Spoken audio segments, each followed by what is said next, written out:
స్తోత్రం. మీ అందరికీ వందనాలు. ప్రభు పేరట మీ అందరికీ స్వాగతం, సుస్వాగతం. ఇదొక స్పెషల్ ఎపిసోడ్ అండి. మన మధ్య ఎక్స్ హిందూ దండి శివ గారు ఉన్నారు.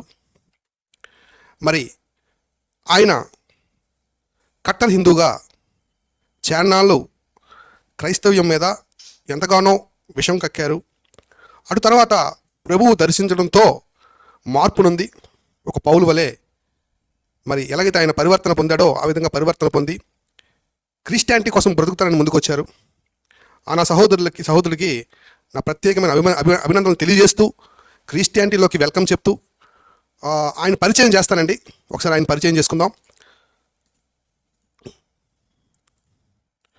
బ్రదర్ వందనాలు బ్రదర్. మరి దండి శివ అనే పేరుతో మీరు ఎన్నో పాత జీవితంలో మీరు ఎక్స్ హిందూగా ఉన్నారు, అంటే హిందూగా ఉన్నారు. అప్పుడు హిందూగా ఉన్నారు, ఇప్పుడు ఎక్స్ హిందూ ఆ క్రిస్టియానిటీలోకి వచ్చారు. మా సంస్థ తరపున, మా సంఘం తరపున ఈ కార్యక్రమానికి మీకు స్వాగతం పలుకుతున్నానండి. Welcome to our show. Yeah, mike on చేసి మాట్లాడండి సార్ ఒకసారి. Right, once again on. Yeah, మీకు చూసిన ప్రేక్షకులకి యేసయ్య వారి యొక్క పాదచరణములను స్మరిస్తూ అందరికీ వందనాలు. Thank you sir. అలాగే మరి ఇప్పుడు ప్రజెంట్ ఆయన పేరు మర్దుక్. ఆయన్ని ఇంటర్వ్యూ చేయడానికి మన మధ్య బ్రదర్ హనీ జాన్సన్ గారు ఉన్నారు. ఆయన కూడా ఆహ్వానిద్దాం. బ్రదర్ హనీ జాన్సన్ గారు వందనాలు బ్రదర్. అందరికీ వందనాలండి. ఈరోజు ఎక్స్ హిందూగా మర్దుక్, ఎక్స్ హిందూ మర్దుక్, అలాగే అలియాస్ దండి శివ. మరి ఈయన గురించి తెలుగు రాష్ట్రాల్లో ఇప్పుడు ఒక చర్చాంశం అయిందని చెప్పాలి. గతంలో ఆర్ఎస్ఎస్ అనే ఒక భయంకర హిందుత్వ సంస్థ, క్రైస్తవ వ్యతిరేక సంస్థ, అలాంటి సంస్థలో పనిచేసి ప్రభు పిలుపు మేరకు ఈరోజు ప్రభు పాదచరణాల చెంత ఆయన జీవితాన్ని సమర్పించుకొని క్రైస్తవ ప్రపంచాన్ని, మరి నేను కూడా అందులో ఒక పాలిభాగస్తుడిని, నేను కూడా ప్రభునందు ఉన్నానని ఎందరో ఇలాంటి వారిని మార్చినటువంటి ప్రభు తనను కూడా మార్చి క్రైస్తవ్యంలోకి తీసుకుని వచ్చి మనతో ఈరోజు కూర్చోబెట్టి తన యొక్క అనుభవాలు, క్రీస్తునందున్న అనుభవాలు, గత కాలపు చేదు జ్ఞాపకాలు, వాటిని పంచుకోవడానికి మన ముందున్నారు. మరి వారిని ఈరోజు ఇంటర్వ్యూ చేయడానికి నాకు ఇచ్చిన అవకాశాన్ని బట్టి మొదటిగా ప్రభు అయిన యేసుక్రీస్తునందు తండ్రి అయిన దేవునికి హృదయపూర్వక ధన్యవాదాలు. తదుపరి వీక్షిస్తున్న మీ అందరికీ కూడా హృదయపూర్వకమైన వందనాలు, స్వాగతం, సుస్వాగతం. ఈరోజు దండి శివ గారు, గత కాలంలో పేరది, ఇప్పుడు మర్దుక్, అంటే క్రీస్తునందు ఉన్నటువంటి ఒక మార్పు చెందిన వ్యక్తిగా, పరిణతి చెందిన వ్యక్తిగా, క్రీస్తునందు బ్రతుకుతున్న వ్యక్తిగా, గత చేదు అనుభవాల నుంచి మధుర జ్ఞాపకాల్లోనికి ప్రభునందు ఎలా అడుగుపెట్టారు, ఇవన్నీ కూడా మనం ఒక్కొక్కటి ఆయన అడుగుదాం. మరి ఒక్కొక్కటి మనం ప్రశ్నిస్తూ వెళ్దాం. మరి థ్యాంక్ యూ అండి, నాకు అవకాశం ఇచ్చినటువంటి బ్రదర్ జాన్ కొయ్య గారికి, అలాగే మర్దుక్ గారికి, వీక్షిస్తున్న వీక్షకులందరికీ కూడా నా హృదయపూర్వకమైన ధన్యవాదాలు. థ్యాంక్ యూ అండి. మంచి పరిచయాన్ని మనకి ఇచ్చిన హనీ జాన్సన్ గారికి నా ప్రత్యేకమైన వందనాలు. మరి మనం ప్రశ్నలోకి వెళ్ళిపోదాం. ప్రేక్షకులారా, మీరు కూడా ఏమైనా ఆయన ప్రశ్నించాలంటే ప్రశ్నించవచ్చు. అసలు ఏం జరుగుతుంది, గ్రౌండ్లో ఏం జరుగుతుంది అనేది మనం తెలుసుకుందాం. ఈ కార్యక్రమం ద్వారా మనం దేశంలో ఒక శాంతిని నెలకొల్పాలి. మనందరము దేశం యొక్క శ్రేయస్సు కోసం కష్టపడాలి. భిన్నత్వంలో ఏకత్వంగా ఉన్న మన దేశాన్ని కాపాడాలి. చాలా రోజుల నుంచి మన దేశం అల్లకొలగా ఉంది. ఎలాగంటే మతాల మధ్య చిచ్చు, మనల్ని విడదీసి పాలిస్తున్నారు అని చెప్పచ్చు ఈజీగా. అసలు గ్రౌండ్లో ఏం జరుగుతుందో మన మర్దుక్ గారికి అడిగి మనం తెలుసుకుందామండి. మరి కొన్ని ప్రశ్నలు మేము ఆయన్ని అడుగుతాం, బ్రదర్ మిమ్మల్ని అడుగుతాం. బ్రదర్ హనీ జాన్సన్ గారు ప్రశ్నిస్తారు. మీరు మొహమాట పడకుండా మీ అనుభవాల్ని, అలాగే మీ గ్రౌండ్లో ఏం జరుగుతుంది, అసలు ఈ మత కలహాలు ఎలా సృష్టించాలనుకుంటున్నారు, మనల్ని ఎలా విడదీస్తున్నారు, మతం పేరట జరుగుతున్న అరాచకం ఏంటి, అసలు ఏం జరుగుతుంది అనే విషయాల్ని బ్రదర్ అడుగుతారు. బ్రదర్ ఆర్ టు హనీ జాన్సన్ గారు. బ్రదర్ అడగండి బ్రదర్. చాలా సంతోషం అండి. చాలా గతం చూసి ఇప్పుడు మాట్లాడడానికి చాలా ఒక విధంగా భయం వేస్తుంది, ఒక విధంగా సంతోషం అనిపిస్తుంది. ఏం జరుగుతుంది అనే విషయాల్ని బ్రదర్ అడుగుతారు. బ్రదర్ ఆర్ టు హనీ జాన్సన్ గారు. బ్రదర్ అడగండి బ్రదర్. చాలా సంతోషం అండి. మర్దుక్ గారు, దండి శివ అనగానే చాలా గతం చూసి ఇప్పుడు మాట్లాడడానికి చాలా ఒక విధంగా భయం వేస్తుంది, ఒక విధంగా సంతోషం అనిపిస్తుంది.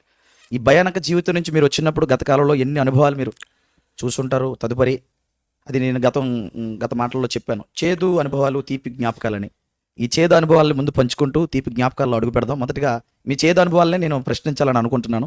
గతంలో మీరు ఆర్ఎస్ఎస్లో పనిచేశారని మాకు తెలిసింది. సో దాని గురించి కొన్ని మాటలు మీతో నేను మాట్లాడుతూ ఒక్కొక్కటిగా ప్రశ్న వేస్తాను. మీ యొక్క సమాధానాలు వినాలని చాలామంది ఎదురు చూస్తున్నారు. మీరు ఏ రిలీజియస్ ఆర్గనైజేషన్లోనైనా పనిచేశారా? మొదట ఏ రిలీజియస్ ఆర్గనైజేషన్స్ ఉంటాయి కదా, అందులో ఏ రిలీజన్ సంబంధించినటువంటి ఆర్గనైజేషన్లో ఏమైనా మీరు పనిచేసిన అనుభవాలు మీకు ఉన్నాయా?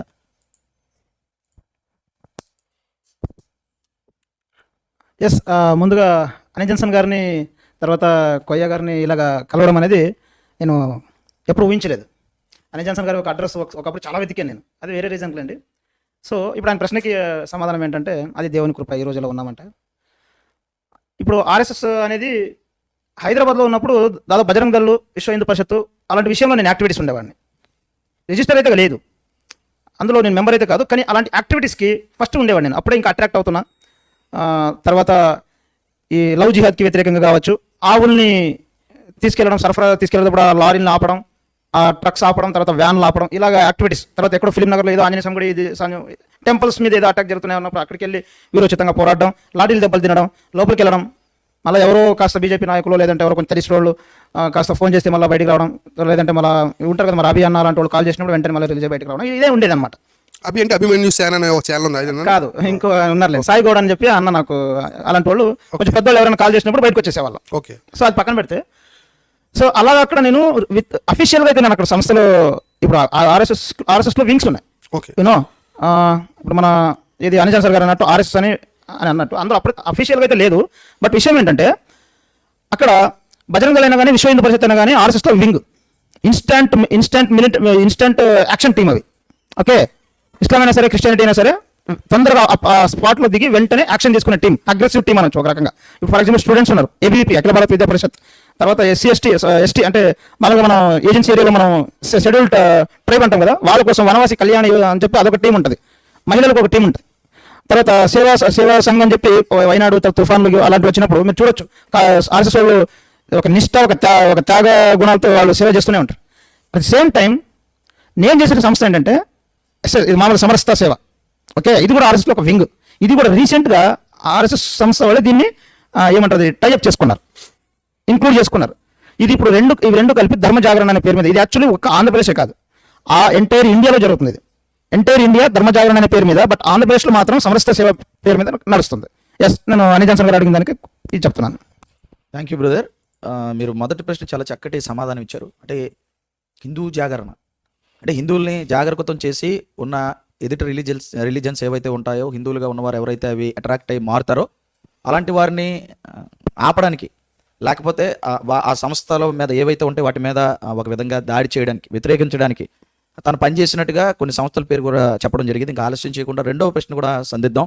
హిందూ ఎక్స్ట్రీమిస్ట్గా ఎప్పుడు మారారు, ఎందుకు మారారు అసలు మీరు?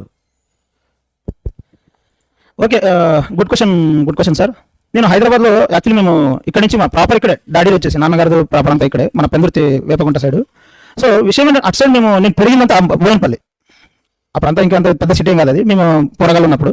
ఓకే, నేను extremist November days. Okay, but cutter అంటే నా హిందూ మతం మాదే ఏది కోట్లు సంవత్సరాల నుంచి, లక్ష సంవత్సరాల నుంచి ఇలాంటి ఆలోచనలు ఎలా వచ్చిందంటే, మామూలుగా సోదరులు మతం మార్చేస్తున్నారు మాకంటూ అసలు ఇవి ఎప్పటి నుంచి వచ్చిందంటే, లైక్ మీకు ఐడియా ఉంటుంది అనిల్ జన్సన్ గారు, మామూలుగా ఇప్పుడు కరుణాకర్ కావచ్చు, ఇలాంటి అప్పుడు ఫేస్బుక్ లో పోస్టులు వచ్చాయి.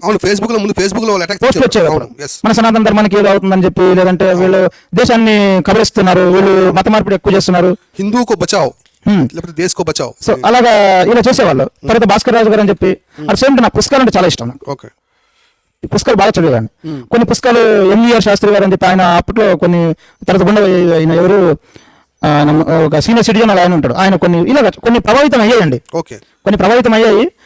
ఈ సోషల్ మీడియాల ద్వారా కొంచెం ఎక్కువ నేను తీసుకున్నా. అందులో ఎప్పుడైతే ఈ సోషల్ మీడియా యూట్యూబ్స్ వచ్చాయో, యూనో ఓకే, ఇప్పుడు యూట్యూబ్ ఇవన్నీ రావడం, వీళ్ళు అగ్రెసివ్గా చెప్పడం, వీళ్ళు సోషల్ మీడియా ఒక మూమెంట్ వచ్చి ఇలా అగ్రెసివ్గా చెప్పడం. అట్ సేమ్ టైం నేను ఇంకా ఈ బీజేపీ, కట్టర్ బీజేపీ, తర్వాత బజరంగ దళ్ జాయిన్ అవ్వడం మెల్లమెల్లగా. ఇక నాకు హిందూ నుంచి హిందుత్వ థాట్స్ ఇంకా ఎక్కువైపోయింది నాకు. ఇప్పుడు ఎక్స్ట్రీమిస్ట్ కట్టర్ హిందూ అంటే ఒక సెక్యులర్, ఇది నా భారతదేశం, ఇక్కడ ఉన్న వాళ్ళందరూ ముస్లిమ్స్ అయినా, క్రిస్టియన్స్ అయినా, జైన్ అయినా, యుద్ధ అయినా, జ్యూస్ అయినా, ఎవరైనా సరే అందరూ ఇది నా భారతదేశం, అందరూ నా పౌరులు, we're brothers and sisters, we're all brothers and sisters and we're Indians అని ఏదైతే నేను ప్రమాణ స్వీకారం చేశాను స్కూల్లో, అలాంటి నా బ్రదర్స్ అండ్ సిస్టర్ని హింసించేదాకా నేను కట్టర్ హిందూ అయిపోయాను. Okay okay. ఎస్ బ్రదర్, కట్టర్ హిందూ అయ్యానని అన్నారు, బాగుంది. మీరు చాలా కార్యాలు చేశారని విన్నాం. ఇక మీ ధర్మాలను కాపాడాలని అనుకునేటప్పుడు ఇతర ధర్మాల మీద దాడి చేయవలసిన అవసరం ఏముంది? ఈ ధర్మాన్ని కాపాడాలని అనుకున్నప్పుడు ఇతర ధర్మాల మీద దాడి చేయవలసిన అవసరం ఏముంది అసలు? ఇప్పుడు మీరు ఏమన్నారంటే భారతదేశంలో ఉన్న అందరూ కూడా మన వాళ్ళు ఏ కులమైనా, ఏ మతమైనా ఎవరైనా సరే మనవారు అనుకున్నాను. ఒక బౌద్ధ, జైన్, జొరాస్ట్రియన్, జ్యూస్, క్రిస్టియన్, ముస్లిం ఇలా ఎవరైనా సరే మనవారు అనుకున్నప్పుడు భారతదేశం మా మాతృభూమి, అందరూ సోదరులు అన్నప్పుడు మరి మతాన్ని ఎందుకు దీనికి తీసుకొచ్చారు? ఈ మతం కోసం ఇతర మతాల మీద ఇతర మతాల మీద లేదా ఈ ధర్మం కోసం ఇతర మతాల మీద ఎందుకు దాడి చేయాలని, కట్టర్ హిందూగా మారాలన్నది ఎందుకు దాన్ని సిద్ధాంతంగా తీసుకున్నారు మీరు? ఎస్. సో గుడ్ క్వశ్చన్ అండి. చాలా చక్కగా అడుగుతున్నారు మన అనిల్ జాన్సన్ గారు.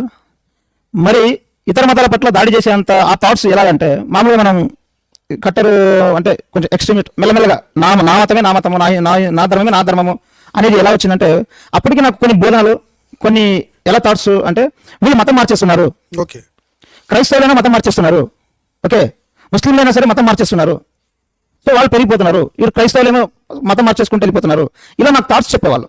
అంటే క్లాస్లో మీకు అంటే టీచింగ్స్ అయ్యాయా? ఎస్. అంటే అప్పట్లో మనం బోయినపల్లిలో ఉన్నప్పుడు టీచింగ్ కరెక్ట్ కాదు. ఎప్పుడైతే నేను ఈ సంస్థ నేను చెప్పాను కదా, ఇప్పుడు ఇందాక నేను చెప్పిన సంస్థలో అయినప్పుడు అప్పుడు వాళ్ళ శిక్షణ తరగతులు ఉంటుంది, సపరేట్ ట్రైనింగ్ ఉంటుంది, ఎలా మతం మార్చాలి, ఎలా ఒక మతాన్ని ఎలాగా క్షీణింపచేయాలని కూడా చెప్తారనమాట. ఓకే. సో ఆ ఇతర మతాన్ని అంటే ఇప్పుడు వాళ్ళు పెరిగిపోతున్నారు, సో వాళ్ళు కన్వర్ట్ చేస్తున్నారు, తర్వాత వాళ్ళ మతాన్ని మార్చేస్తున్నారు, సో వాళ్ళు పెరిగిపోతున్నారు, వాళ్ళు ఆపాలి. వాళ్ళు అసలు క్రైస్తవం అనేది దేశానికి పట్టిన దరిద్రం, పాషాండ మతాలు అనేది దేశానికి పట్టిన క్యాన్సర్, ఇది ఏ రోజైనా సరే నా దేశానికి చాలా పెద్ద ట్యూమర్ అనేది నాకు చెప్పేవారు. అంటే మిమ్మల్ని మోటివేషన్ చేసేవారు, మోటివేషన్ క్లాస్ నేను అలా మోటివేట్ అయ్యా. అంటే బోర్డు పెట్టి కూడా చెప్పేవారు, ఎక్స్ప్లెనేషన్ ఇచ్చేవారు అండి. క్రైస్తవుల మీద తప్పుడు సమాచారంతో మీకు వాళ్ళ మీద శత్రుత్వం కలిగించే మాటలు చెప్పినప్పుడు మీతో పాటు ట్రైనింగ్ అవుతున్నవారు అవ్వచ్చు, ఇలాగా మీతో కార్యకలాపాలు చేసేవాళ్ళు అవ్వచ్చు, మీకు తప్పు కదా అని అనిపించలేదా? వాళ్ళు చెప్తుంది తప్పు కదా అని అనిపించలేదా? అనిపించినప్పుడు మీరు ఎలాగ మీ మనసాక్షిని చంపుకునేవాళ్ళు? ఒక ధర్మ పరిరక్షణ అనే భావంతో ఉంటూ తప్పుడు మాటల్ని, తప్పుడు సమాచారాన్ని వ్యతిరేకించి మీ మనసాక్షిని చంపుకొని, భక్తిని చంపుకొని ఎలాగ మతదారులకి మీరు ప్రేరేపణ కలిగేవాళ్ళు? సో సార్, అది మీరు అడిగింది మానవత్వ కోణంలో కూడా దీన్ని తీసుకున్నా తప్పే. ఓకే, ఇండియన్ కాన్స్టిట్యూషన్ ప్రకారంగా తీసుకున్నా ఇది తప్పే, illegal. This is not illegal. So మనం అలా తీసుకున్నప్పుడు ఫర్ ఎగ్జాంపుల్ మనిషిలో ఒక ఎలా అంటే గుణం ఎలా ఉంటుందంటే, మామూలుగా హ్యూమన్ సైకాలజీ ప్రకారం చూసుకుంటే, నా ధర్మం క్షీణిస్తుంది, నా ధర్మానికి ఇతరులు ఇలాగా ఇప్పుడు ఇతరుల వల్ల నా దేశానికి, నా ధర్మానికి హాని జరుగుతూ ఉంది, ఏదో ఒక రోజు వీళ్ళంతా మొత్తాన్ని కొంపముంచేస్తారు ఏదో రోజు అని అన్నప్పుడు, మరి అలాంటి మాటలు, అలాంటి ప్రబోధం, అలాంటి దానికి అలాంటి మాటలు మనం విన్నప్పుడు మీరు అది ఎవరైనా సరే కట్టరుగా ఉంటారు.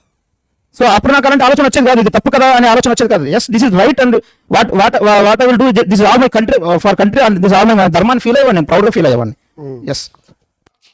మరొక ప్రశ్న బ్రదర్, మీకు ఇప్పుడు మీరు చెప్పిందంతా బాగుంది. అంటే ఇతర మతాల మీద లేదంటే ఇతర ధర్మాల మీద దాడి చేయడం అనేది తప్పు అని రాజ్యాంగ ప్రకారం మానవత్వంగా చూస్తే తప్పని మీకు అనిపించినప్పటికీ కూడా కొన్ని మోటివేషన్స్ వల్ల, అంటే వారు ఇచ్చే స్పీచెస్ కానీ వారు మిమ్మల్ని మోటివేట్ చేసే విధానం కానీ అలాగే ఉంటుందని దానికి మీరు ప్రభావితం అయ్యారన్నదే మీరు చెప్పిన మాటలు మాకు అర్థమైంది. పోతే ఇలా మిమ్మల్ని ప్రభావితం చేసింది ఫేస్బుక్ ఇచ్చిన ఇన్ఫర్మేషన్ వల్ల, లేకపోతే డాక్టర్ భాస్కర్ రాజు అనే వీళ్ళు ఉన్నారు కదా కొంతమంది ఫేస్బుక్లో, వాళ్ళు ఆయన ఒక్కడనే కాదు ఇంకా చాలా మంది ఉన్నారు కదా, వాళ్ళందరూ కూడా హిందూ అని అనకుండా హిందుత్వ భావజాలాల్ని రెచ్చగొడుతూ, మీరు ఇంకా చెప్పారు కదా పాషాండ మతాలు, ఆ మతాలన్నింటినీ కూడా మన భారతదేశంలోంచి ఉండకుండా మరి ఇతర మతాలు తోసేయాలి, లేకపోతే భారతదేశానికి ఇతర మతాలకి సంబంధం లేదని ఇలాగ హిందుత్వ భావజాలంతో గత కాలంలో ఫేస్బుక్ ఇన్ఫర్మేషన్స్, అందులో ఇంకా చెప్పాలంటే ఈ మధ్యకాలం అంటే వాట్సాప్ యూనివర్సిటీస్ కూడా వచ్చాయి, ఈ రాకముందు ఇవన్నీ కూడా ఫేక్ ఇన్ఫర్మేషన్స్ అవన్నీ కూడా, అంటే అలా అంత భయంకరంగా మిమ్మల్ని ప్రభావితం చేయడానికి సోషల్ మీడియాలో, ఫేస్బుక్ లేకపోతే ఈ యొక్క సోషల్ మీడియాలో ఉన్నటువంటి ఏదైతే ఈ యొక్క వాట్సాప్ ఇలాంటి ప్రసార మాధ్యమాలు ఏమైనా మీ మీద ప్రభావితం చూపాయా అన్నది మా ప్రశ్న అండి. ఒక్క ఫేస్బుక్ ఒకటి కాదండి, ఇలాంటి ప్రసార మాధ్యమాలు అని కూడా కాదు. చిన్నప్పుడు నాకు పోరాటం ఉన్నప్పుడు నాకు ఇప్పటికీ యాదున్నది, జనంత వల్ల కాస్త స్వార్థ ప్రకటిస్తున్నారు భయ అంటే, లేదంటే మన వీధిలో కాలం వస్తుంటే ఇదేది విదేశీ మతం ఏంటిది అసహ్యం అనేది ఉంటుంది. క్రిస్టియానిటీ అంటే మామూలుగా ఇదేదో విదేశీ మతం ఇది, లేదంటే ఆయన ఏ దేవుడు ఆయన, ఇలాంటిది నార్మల్గానే ఇప్పుడు కొంచెం తగ్గిందేమో అలాగా అనడం ఫీల్ అవ్వడం, ఎందుకంటే సంఖ్య పెరిగింది కాబట్టి. ఇప్పుడు ఇది మనదే, మన దాంట్లో పుట్టింది అన్నట్టుగా సంఖ్య పెరిగింది. మీకు కొంచెం గుర్తెచ్చుకుంటే నాకైతే బాగా మస్తు గుర్తున్నది. చిన్నప్పుడు మామూలు విదేశీ మతం అని చెప్పి, లేదంటే దీనికి వీళ్ళు పైసలు ఇచ్చి కన్వర్ట్ చేస్తారు రాబాయ్, వీళ్ళు రేషన్ ఇచ్చి కన్వర్ట్ చేస్తారు, తర్వాత వీళ్ళు ప్రలోభంతో కన్వర్ట్ చేస్తారు. సో వీళ్ళు టార్గెట్ అంతా ఏదో ఫారిన్ నుంచి ఫండ్ వస్తుంది, సో ఫారిన్ ఫండ్ వస్తుంది, వీళ్ళు కన్వర్ట్ చేస్తారు. వీళ్ళు బతకనికి అవ్వదు, వీళ్ళకి చేసుకుని తినని కావదు, వీళ్ళంతా ఇదే మతం మార్చడం. అందులో ఏమైనా ఎప్పుడు చూసినా వేసుకుంటా పాసిమాలు వేసుకుని ఇవన్నీ ఇలాగా ఉంటాయి. ఇవన్నీ మాకు అవుతూ ఉంటుంది అనమాట. బ్రదర్, మీరు చెప్పింది బాగుంది, కానీ ఇక్కడ చిన్న క్లారిఫికేషన్ ఇచ్చి నేను ముందుకు వెళ్తాను. ఇంకొక ప్రశ్న మిమ్మల్ని అడుగుతాను. ఇలా చిన్నప్పటి నుంచి ఈ రైస్ బ్యాగులు ఇచ్చి ఇవి ఇచ్చి అవి ఇచ్చి అన్నది అసలు చాలా తప్పండి. అది మేమందరూ కూడా ఈ దేశంలో చూసుకుంటే మేము జాన్ కోయ గారు కానివ్వండి, నాతో నేను కానివ్వండి, మిగతా వాళ్ళు కానివ్వండి, ఇతరత్ర ఉన్న వాళ్ళందరూ కూడా అలా యేసుక్రీస్తుని అంగీకరించిన వాళ్ళం మేమైతే కాదు. కానీ ఇవి కేవలం ఒక కల్పిత భావంతో లేదా రెచ్చగొట్టే ధోరణితో ఇలా ప్రతి వారి మీద చేస్తున్నదని అయితే నేను క్లారిటీ ఇవ్వగలను. ప్రతి వారు కూడా ఇప్పుడు మీరు ఎలా అయితే దండి శివాగా గతంలో ఉన్న మీరు ఇప్పుడు మృతుకుకి ఎలా పిలువబడ్డారో అలాగే దేవుడు అనేకుల్ని మార్చి తీసుకొని రావడం జరిగింది. ఇది ప్రపంచానికి కూడా తెలియాలి. మీరు కూడా ఇంకోసారి చెప్పినప్పుడు ఈ మాటలు కూడా దయతో చెప్పండి అందరికీ. ఇంకో చిన్న ప్రశ్న అండి, మీ చేతి మీద నాకు ఇప్పుడు కనబడ్డది టాటూ ఉంది సార్. ఏంటి ఆ టాటూ గురించి మాకు తెలుసుకోవాలని ఉంది, కొంచెం చెప్తారా? మీ చేతి మీద టాటూ వేసి ఉంది కదా, అది ఒకసారి మాకు చూపిస్తే. నేను చూశాను, ఇప్పుడు ఎందుకు అడుగుతున్నాను, మీరు మాట్లాడుతున్నప్పుడు చూశాను నేను ఆ టాటూ గురించి. అసలు ఏది చూడండి, మీకు త్రిశూలం చూశాను, తర్వాత వద్దులేండి హిందూ మతం వాళ్ళు పొద్దున గుర్తుపెట్టుకుని దీని ఆధారం కూడా అయినా సరే లైవ్ మూలంగా చెప్తున్నా, ఈ టాటూ చూసి మీరు నన్ను ఐడెంటిఫై చేసిన మొత్తం ఈ శరీరం యేసుక్రీస్తు వారు మొత్తం ఒక్కసారి డస్ట్బిన్ లో వాడుకుంటే చాలా నన్ను ఈ జీవితానికి. Good, okay. ఇది టాటూ సార్, ఇది నేను హరిద్వార్ వెళ్ళినప్పుడు ఎంచుకున్నానండి. Very good. హరిద్వార్ వెళ్ళినప్పుడు నేను బుల్లెట్ వేసుకుని బైక్ వేసుకుని చార్ధామ్ యాత్ర వెళ్ళాను. సో అప్పుడు ఎంచుకున్నది ఇది. సరే, నిజంగా ఇది కుంభమేళంలో ఎంచుకున్నది. Very good. ఇంకో టాటూ ఉందండి, ఇంకోటి. Very good. అసలు నేను ఇదే చూసాను, ఇంకొకటి ఉందా? Very good. సెకండ్ హ్యాండ్ మీ ఇక్కడ కూడా ఉంది, మీ దీని మీద కూడా. Very good. అంటే మీరు ఎంతగా ఆ భావజాలానికి ప్రభావితం అయ్యారు అన్నది అర్థమైంది. సో దీని గురించి ఇక మీరు ఒక మంచి మాట అన్నారు, చాలా ఆనందం అనిపించింది ప్రేక్షకులారా. ఎంత మంచి మాట చెప్పారంటే, కట్టర్ హిందూగా బ్రతికిన దండి శివ గారు గతంలో, ఇప్పుడు మర్దుక గారు ఏం మాట చెప్పారంటే, ప్రభునందు డస్ట్బిన్గా ప్రభువుకి వాడబడిన నాకు సంతోషం అన్న ఆయన మాటకి నిజంగా ఇలాంటి వాళ్ళు చూసి ఇంకా మన విశ్వాసంలో బలపడాలి.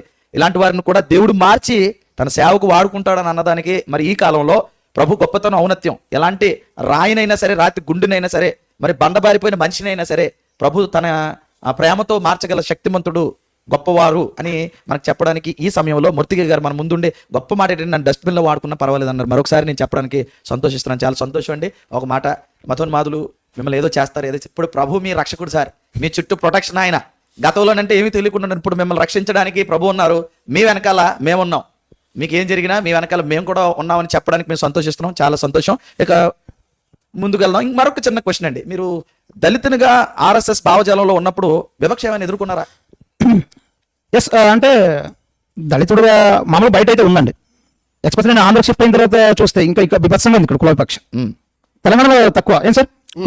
అంటే ఇక్కడ మీరు ఒక ఎక్స్ట్రీమ్ హిందూగా ఉన్నా సరే మీ మీద కుల వివక్ష వస్తున్నా. తెలంగాణలో ఆర్ఎస్ఎస్ అంటే ఆర్ఎస్ఎస్ యొక్క భావజాలం, వాళ్ళ యొక్క క్రమశిక్షణ, వాళ్ళ యొక్క త్యాగ జీవితం, వాళ్ళ యొక్క క్రెడిబిలిటీ, కెపాసిటీ అమేజింగ్. బట్ అలాంటి వాళ్ళ దగ్గర కులవిపక్ష అనేది నేను చూడలేదు తెలంగాణలో. అక్కడ లేదు. ఆర్ఎస్ఎస్ వాళ్ళు ever applying the casteism. But I heard and నాకు జరిగింది కూడా విపక్ష. ఇక్కడ ఈ మతం మొదలు ఛానల్ ఉన్నాయి చూడండి. యూనో మన జాన్సన్ సార్ ఇప్పుడు మతం మొదలు ఛానల్ అంటే ఇక్కడ నేను ఎలా అంటే ఇటు గ్రౌండ్ వర్క్ క్షేత్రస్థాయిలో పనిచేస్తూనే నేను ఒక ఛానల్ పెట్టుకున్నా. ఇది అదే మా క్రిస్టియానిటీని కించపరచడం, క్రిస్టియానిటీ కొరకు, తర్వాత బైబిల్ చదవడం, బైబిల్ ఉన్నాయని చెప్పడానికి. మీతో నాకు పరిచయం ఉంది గతంలో, అలా కూర్చొని మాట్లాడుతూ ముందే నన్ను వ్యతిరేకించడం, మాట్లాడేవన్నీ కూడా నాకు అనుభవం ఉంది మీతోని. సో ఈ రోజు ఇలా దేవుడు మిమ్మల్ని కూర్చోబెట్టడం ఐఎమ్ వెరీ హ్యాపీ. అయితే విషయం ఏంటంటే, మీరు అంత పని చేసి అంత భావజాలం మీకు కలిగి ఉన్నా సరే కుల వివక్ష అనేది మాత్రం ఖచ్చితంగా చూశారు, ఎదుర్కొన్నారు. అంటే ఇప్పుడు మీరు ఆఫ్టర్ క్రిస్టియానిటీ, ఇప్పుడు మీరు అలాంటి దేవుని ఎదుర్కొన్నారా? క్రిస్టియానిటీలో ఓకే, నేను ఇది గర్వంగా చెప్పుకుంటా, ఈ మాటలు యేసుక్రీస్తు వారు చెంత చేరాలి. Yes, of course is everywhere, is eternal and endless, is the bottom of my heart నుంచి చెప్తున్నా. ఆయన ఒక విశ్వానికి అధిపతి అండి, ఆయన ఎక్కడనే ఉంటారు, నా మాటలు తీసుకుంటారు. నేను నా లైఫ్ లో చర్చ్ కంటూ వెళ్తే అది కూర్చోడానికో లేదంటే పాస్టర్ను బత్తా చింపడానికి వెళ్తా. బట్ చర్చ్లో నేను నా జీవితంలో ఫస్ట్ టైం నేను చర్చ్కి వెళ్ళినప్పుడు, ఓకే నేను అది కొంచెం షార్ట్గా చెప్తున్నా, చర్చ్ అంతా అయిపోయిన తర్వాత ఆరాధన అయిపోయింది, మొత్తం చర్చ్ అంతా అయిపోయింది. సో అందరు ప్రైజ్ అలా చెప్పుకోవడం, షేక్ హ్యాండ్ ఇచ్చి, ఓకే. తర్వాత నేను ఆ రోజు గమనించింది ఏంటంటే, ఎవరికైనా ఒక్కరికి ఆహారం బాగలేకపోయినా ప్రేక్షకులారా, ఇందులో చూస్తున్న హిందువులు కూడా, నేను హిందూ సోదరులు కూడా చెప్పుకుంటున్నా, మనం అనుకున్నంత లేదు. యాక్చువల్లీ నేను నా వ్యక్తిగతంగా చెప్తున్నా, షేక్ హ్యాండ్ చెప్పుకోవడం, ఒకరికొకరు ప్రేమతో సెండ్ ఆఫ్ చెప్పుకోవడం, సంఘంలో విశ్వాసంలో సంఘంతో మందిరంలో ఉన్నప్పుడు ఏ ఒక్కరికి ఆరోగ్యం బాగాలేకపోతే అందరూ కలిసి ప్రార్థన చేస్తారండి. అవును, కులపక్ష ఉండదు. ఇక్కడ కులవిపక్ష ఎక్కడి నుంచి వస్తుంది? There is no chance of they. నేను అది చెప్తున్నా. నేను ఈ కులవిపక్షాన్ని పక్కన పెట్టండి, హైలీ ఎంత ప్రేమతో ఉంటున్నారు ఒక్కొక్కరు సహోదరులతో పాటు. ఎస్, ఇది నేను చెప్తున్నా. అంటే థ్యాంక్ యూ. మీరు నిజంగా ఒక మంచి మాట చెప్పారు. కుల వివక్ష లేకుండా అందరినీ సమానత్వంగా చూసేది ప్రభు.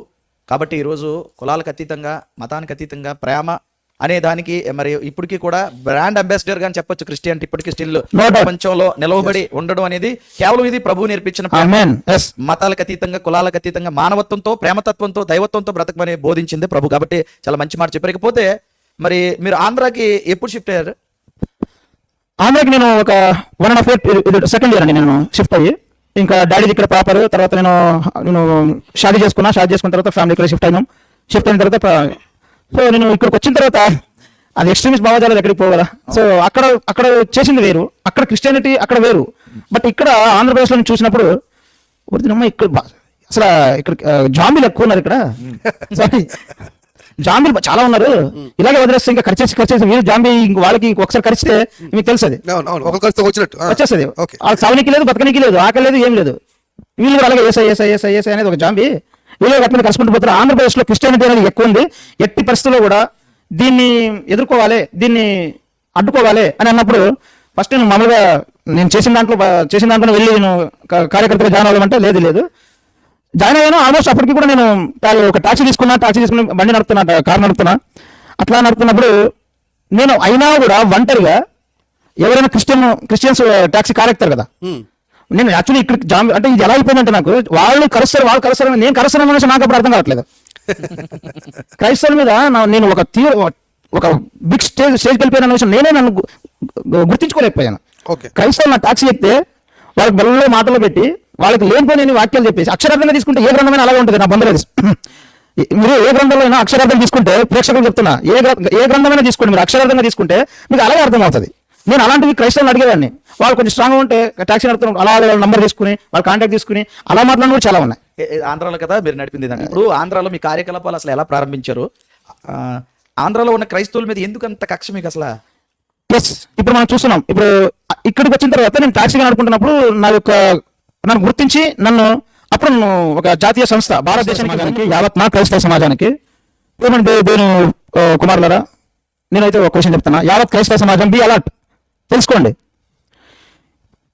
వీళ్ళు అంటే ఏదో అమౌంట్స్ వాళ్ళకి థింగ్స్ నీడ్స్ ఇవ్వడం అనేది అబద్ధం. అసలు ఇది ఎలా జరుగుతుందంటే గర్భవతి అనేది ఒక 5 రకాలుగా చేస్తాం. 5 రకాలుగా చేస్తాం. ఒకటి క్యాస్ట్ కార్డు వాడతాం. ఎస్, వాళ్ళు for example he's in like Kapu అనుకుందాం, లేదా ఒక దళిత్ అనుకుందాం, లేదా ఆయన ఏ క్యాస్టో ఆ క్యాస్ట్ లాస్ట్కి ఆయన ఇంకా బైబిల్ చెప్పిన అప్పటికి కూడా ఇంకా లాస్ట్లో అది కూడా ఒక అప్లై చేస్తే మంచి. మీరు వెళ్ళారన్నారు కదా, మీరు ఎటువంటి కార్యక్రమానికి ప్రాతినిధ్యం వహించారు? సువార్తలు అడ్డుకోవడమా, క్రైస్తవుల మీద దాడులు చేయడమా, పాస్టర్స్ ఇబ్బంది పెట్టడమా, ఏంటిది అసలు? Okay, good question. మధ్యలో మంచి క్వశ్చన్ అడిగారు. ఆర్ఎస్ఎస్ అంటే అదొక మర్రి చెట్టు అండి. దానికి చాలా కొమ్మలు. ఓకే, ఇప్పుడు రాజకీయంగా చూసుకుంటే అఫీషియల్ మేము పొలిటికల్ ఒక పార్టీ అది ఆర్ఎస్ఎస్ అనేది అందుకే తెలుసు. మన బీజేపీ మామూలుగా మీరు ఒక స్టూడెంట్స్ కోసం, ఒక విద్యార్థుల కోసం అనుకుంటే ఏబీవీపీ అఖిల భారత విద్యా పరిషత్ సంస్థ ఒక సేవ చేయడానికి, చిన్న పిల్ల ముస్కాన్ని చూడకుండా సేవ చేసేవారు కూడా తమను తాము త్యాగం చేసుకుని జీవితాంతం సొసైటీ సేవ చేయడం కూడా చాలా మంది ఉన్నారు. అట్ సేమ్ టైం అగ్రసీ కోసం, తర్వాత ఈ వనవాసి కళ్యాణం, ఎస్టీ షెడ్యూల్ ట్రైబ్స్ వాళ్ళ కళ్యాణం కోసం, వాళ్ళ యొక్క ఉద్ధరణ కోసం అక్కడ ఇక్కడ మీరు ఎన్ని చూసుకున్నటువంటి ఆనెస్ట్గా పనిచేసే వాళ్ళు ఉన్నారు. దిక్కుమాలిన మాదింగే దిక్కుమాలిదల్లా మాది ఎలాగంటే మాది మత మార్పిడి అడ్డుకోవడం, మత మార్పిడి వచ్చిన వాళ్ళు తిప్పి కొట్టడం, end of the day already మత మార్పిడి వాళ్ళు మళ్ళీ తీసుకుని పోరాటం చేయడం. అట్ సేమ్ టైం మళ్ళీ మత మార్పిడి గురి కాకుండా హిందువులు చైతన్యపరచాలి. ఇది నేను చేసిన వింగ్. ఓకే, ఇప్పుడు మీరు మీ వింగ్లోని పనిచేస్తారు కదా, దీంట్లోని మీకు ఏమైనా దీనివల్ల ఈ వింగ్లో పనిచేయడం వల్ల మీకు ఆర్థికంగా ఇతర ఎటువంటి లాభం, ఆర్థికంగా మీకు ఏ లాభం అసలు? ఈ వింగ్లో పనిచేస్తాను అన్నారు, విభాగాలు ఉన్నాయన్నారు, ఎక్కువ అవి చాలా విధాలుగా పనిచేస్తున్నారు. మీ విభాగానికి వచ్చినప్పటికీ ఇతరత్ర వదిలేయండి, మీ విభాగంలో మీరు పనిచేసినప్పుడు మీకు ఆర్థికంగా ఎంత లాభం వచ్చింది, ఏం లబ్ధి పొందారు? లబ్ధి అయితే end of the day bed మీద పడుకున్నప్పుడు అమ్మా ఈరోజు నా దేశాన్ని ధర్మాన్ని ఇంత కాపాడుకున్నాను. ఇట్స్ ఒక థ్యాంక్స్. అది మామూలుగా నేను పిచ్చోళ్ళు మాకు క్రైస్తవులు అంటే నిజానికి పిచ్చోళ్ళు మేము అంటే ఆ మతం మీద పిచ్చితో అలా అంత కొట్టుకునేటప్పుడు అది అర్థం కాదు. సో ఇంకో పాయింట్ ఏంటంటే ఇప్పుడు ఏది ఈ విభాగం ఇది మామూలుగా ఈ శాలరీ ఇప్పుడు నాకు శాలరీ అనిపిస్తుంది అది ఇప్పుడు ఇది శాలరీ అనిపిస్తుంది కానీ అప్పుడు నాకు గౌరవ వేతనం అని చెప్పి 10 to 15 ఇచ్చేవాళ్ళు బా 10 to 15 అంటే ఇది మీకైనా మొత్తం చాలా మందికి ఇలాగ ఇస్తున్నారా? చాలా మందికి ఇస్తారండి. ఇంత మందికి ఎలా ఇస్తున్నారంటే ఫండింగ్ బాగా హై లెవెల్ నుంచి వస్తున్నట్టుంది. This the biggest organisation not only Andhra Pradesh Telangana and Bharat మొత్తం ఇండియా అంతా కూడా మరి ఈ డబ్బులు ఇచ్చి మతోన్మాదాన్ని తయారు చేస్తున్నారు అనేది మనకు అర్థమవుతుంది. బట్ గ్రౌండ్ లెవెల్ గ్రౌండ్ లెవెల్లో ఇప్పుడు మీకు తెలిసిందా సార్? మీకు తెలిసిందా? అంటే ప్రేక్షకుల నుంచి అంటే యూట్యూబ్ పెట్టినప్పుడు కింద వస్తున్న ప్రేక్షకుల నుంచి అమౌంట్ వస్తుందని తెలుసు కానీ ఇలా బడ్జెటింగ్ చేస్తున్నారు దీనికి కూడా అనే విషయం మాకు తెలియదండి. మన మంచి విషయం తెలియజేశారు. అంటే అందరికీ తెలియాల్సిన విషయం ఇది, అందరికీ తెలియాల్సిన విషయం. క్రైస్తవ సమాజం తెలుసుకోవాలి, నా క్రైస్తవ యువత తెలుసుకోవాలి, క్రైస్తవ పెద్దలు గొంతు లేపాలి. This is not simple matter, this is the national issue. Yes అండి, ఇది ఇల్లీగల్. ఇది 100% illegal against of Indian constitution law. మీరు గర్భాపసి అయిన వాళ్ళ చేత మళ్ళీ తిరిగి మళ్ళీ క్రైస్తవ మతంలో చేరకుండా వారి దగ్గర ఏమైనా డాక్యుమెంటేషన్ ఏమైనా తీసుకుంటారా? సంతకాలు పెట్టించుకోవడం కానీ, డాక్యుమెంట్ చేయించుకోవడం కానీ, ప్రమాణాలు చేయించడం కానీ. అంటే హిందూ మతంలో చేర్చుకోవడం కాదు, క్రైస్తవులు మళ్ళీ హిందూ మతంలోకి ప్రలోభాలు పెట్టి భయపెట్టి చేర్చుకోవడమే కాకుండా తిరిగి వెళ్లకుండా మీరు వాళ్ళ దగ్గర ఏమైనా డాక్యుమెంటేషన్ చేస్తారా? యా అవును సార్, డాక్యుమెంటేషన్ ఉంటుంది. పక్కన డాక్యుమెంటేషన్ కూడా వాళ్ళ డాక్యుమెంటేషన్ ఉంటుంది. ఎట్టి పరిస్థితుల్లో ఇంకొకసారి మేము మతం మారము అని చెప్పి డాక్యుమెంటేషన్ ఉంటుంది. దానికి అప్లికేషన్ వస్తుంది, దానికి 2 పేజీల ఒక్క పేజీ ఒక పెద్ద పేపర్ వస్తుంది.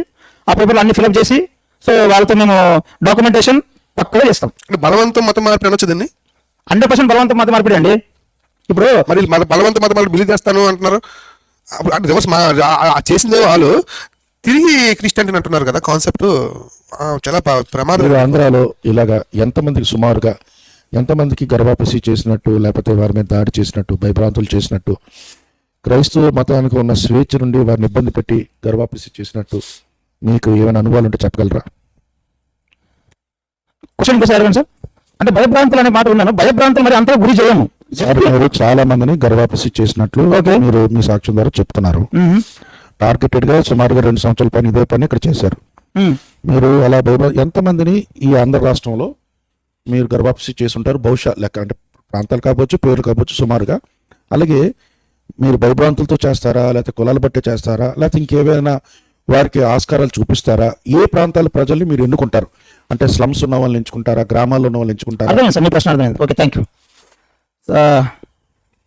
లాస్ట్ నుంచి ఫస్ట్ వద్దామండి. అది స్లమ్మా లేదంటే క్లాసా లేదంటే మీడియమా అనేది లేదు. ఆల్ మిక్స్ ఫ్రూట్ జ్యూస్ అండి. Fruit juice. ఓకే, అందరినీ మొత్తానికి మామ వాళ్ళు గొర్రెలా కాదా? ఓకే, వాళ్ళు ఏసే నమ్ముకున్నారా, వాళ్ళు క్రిస్టియన్సా కాదా? Okay, we will try, we will explain what is the Christianity. అది ఎలాంటి దిక్కుమాలిందో మనం చెప్పాలి. అది ఎలాంటి పాషాణ మతం మేము ఎక్స్ప్లెయిన్ చేస్తాం. అది ఎలాంటిది అసలు దేశానికి కాదు కదా, మానవ జాతి కూడా ఉపయోగపడింది క్రిస్టియానిటీ అనేది వాళ్ళకి ఎక్స్ప్లెయిన్ చేస్తాం సిద్ధాంతపరంగా. అంటే ఎంతమంది చేసి ఉంటారు? సో అక్కడ దానికి స్లమ్మా మీడియమా పెద్దవాళ్ళ అనేది ఏం లేదు. పాయింట్ నెంబర్ 1 కింద నుంచి ప్రశ్నలో ఆయన అడిగిన దాంట్లో కింద నుంచి పైకి వద్దాం. ఇది థర్డ్, ఆయన ఒక ప్రశ్న మూడు అడిగారు. రెండో దానికి వస్తే ఎంతమంది అని ఒక ధర్మ ప్రచారకగా నేను ఒక్కనేనా, లేదంటే ఎంటర్ మా సంస్థను అడుగుతున్నారా ఆయన మళ్ళీ ఇంకోసారి అడిగితే బాగుంటది. అంటే ఒక ధర్మ ప్రచారకగా అంటే ఒకటి నా వరకేనా, లేదంటే ఎంటర్ మా సంస్థ తరపు నుంచా? మాకంటూ ఇతర ఫస్ట్ దానికి వెళ్ళిపోదాం. ఒకటికి వస్తే మాకు టార్గెట్ ఉంటుంది, ఇన్ని గర్భాలు చేయాలి. టార్గెట్స్ ఉంటాయి మళ్ళీ అంటే మార్కెటింగ్ లో టార్గెట్స్ ఉన్నట్టు. చిన్న ప్రశ్న అండి ఇది. అడగండి సార్. గర్భాప్సిలో చేరాడు కదా, చేరితాడికి వచ్చిన లాభం ఏంటి? చేరుస్తున్న మీకు వచ్చిన లాభం ఏంటి అసలు? మాకు వచ్చిన లాభం వెరీ గుడ్ ప్రశ్న. ఇంతకు ముందే చెప్పాను మీకు, ఒక ట్రాన్స్ అని చెప్పాను నేను. యాక్చువల్లీ క్రిస్టియానిటీ అంటే ఒక ట్రాన్స్, క్రిస్టియన్స్ అంటే ఒక ట్రాన్స్ ఉంటారు, వాళ్ళు ఒక మత్తులో ఉంటారు అనేది నాదని కాదు. నేనే ఒకప్పుడు ట్రాన్స్ లో ఉన్నాను. అవతలకి ఏం లాభం మరి? అవతల చేరుస్తానన్నారు కదా, వాడికి వచ్చే లాభం ఏంటి? మీకు అన్నారు ట్రాన్స్ లో వెళ్ళారు, ఒక సంస్థ మిమ్మల్ని పెట్టుకుంది, మీకు వెనకాల ఖర్చు పెడతారు, మిమ్మల్ని చేశారంటే మిమ్మల్ని ట్రాన్స్ లోకి తీసుకెళ్లారు, మీరు దేశం కోసం చేస్తున్నారు. దేశం కోసం, ధర్మం కోసం అనేది ఇది ట్యాగ్ లైన్ ఎప్పటి నుంచో ఉన్నది ఇది. ఇప్పుడు బారినోడికి వచ్చే లాభం ఏంటి అసలు? ఆయనకి ఏంటంటే అవునా ఇదిందా ఇంతుందా క్రిస్టియానిటీగా, ఎస్ అంతే. దానికంటే ఇప్పుడు ఆంధ్రాకి మీరు వచ్చారన్నారు, ఆంధ్రాలోని గర్భాప్సలు లేవు కదా? ఉన్నాయి కదా ఆంధ్రాలో గర్భాప్సలు. ఆంధ్రాలో ఉన్నాయి. క్రైస్తవ సమాజమా నీటిలో వెళ్తుందంటారు.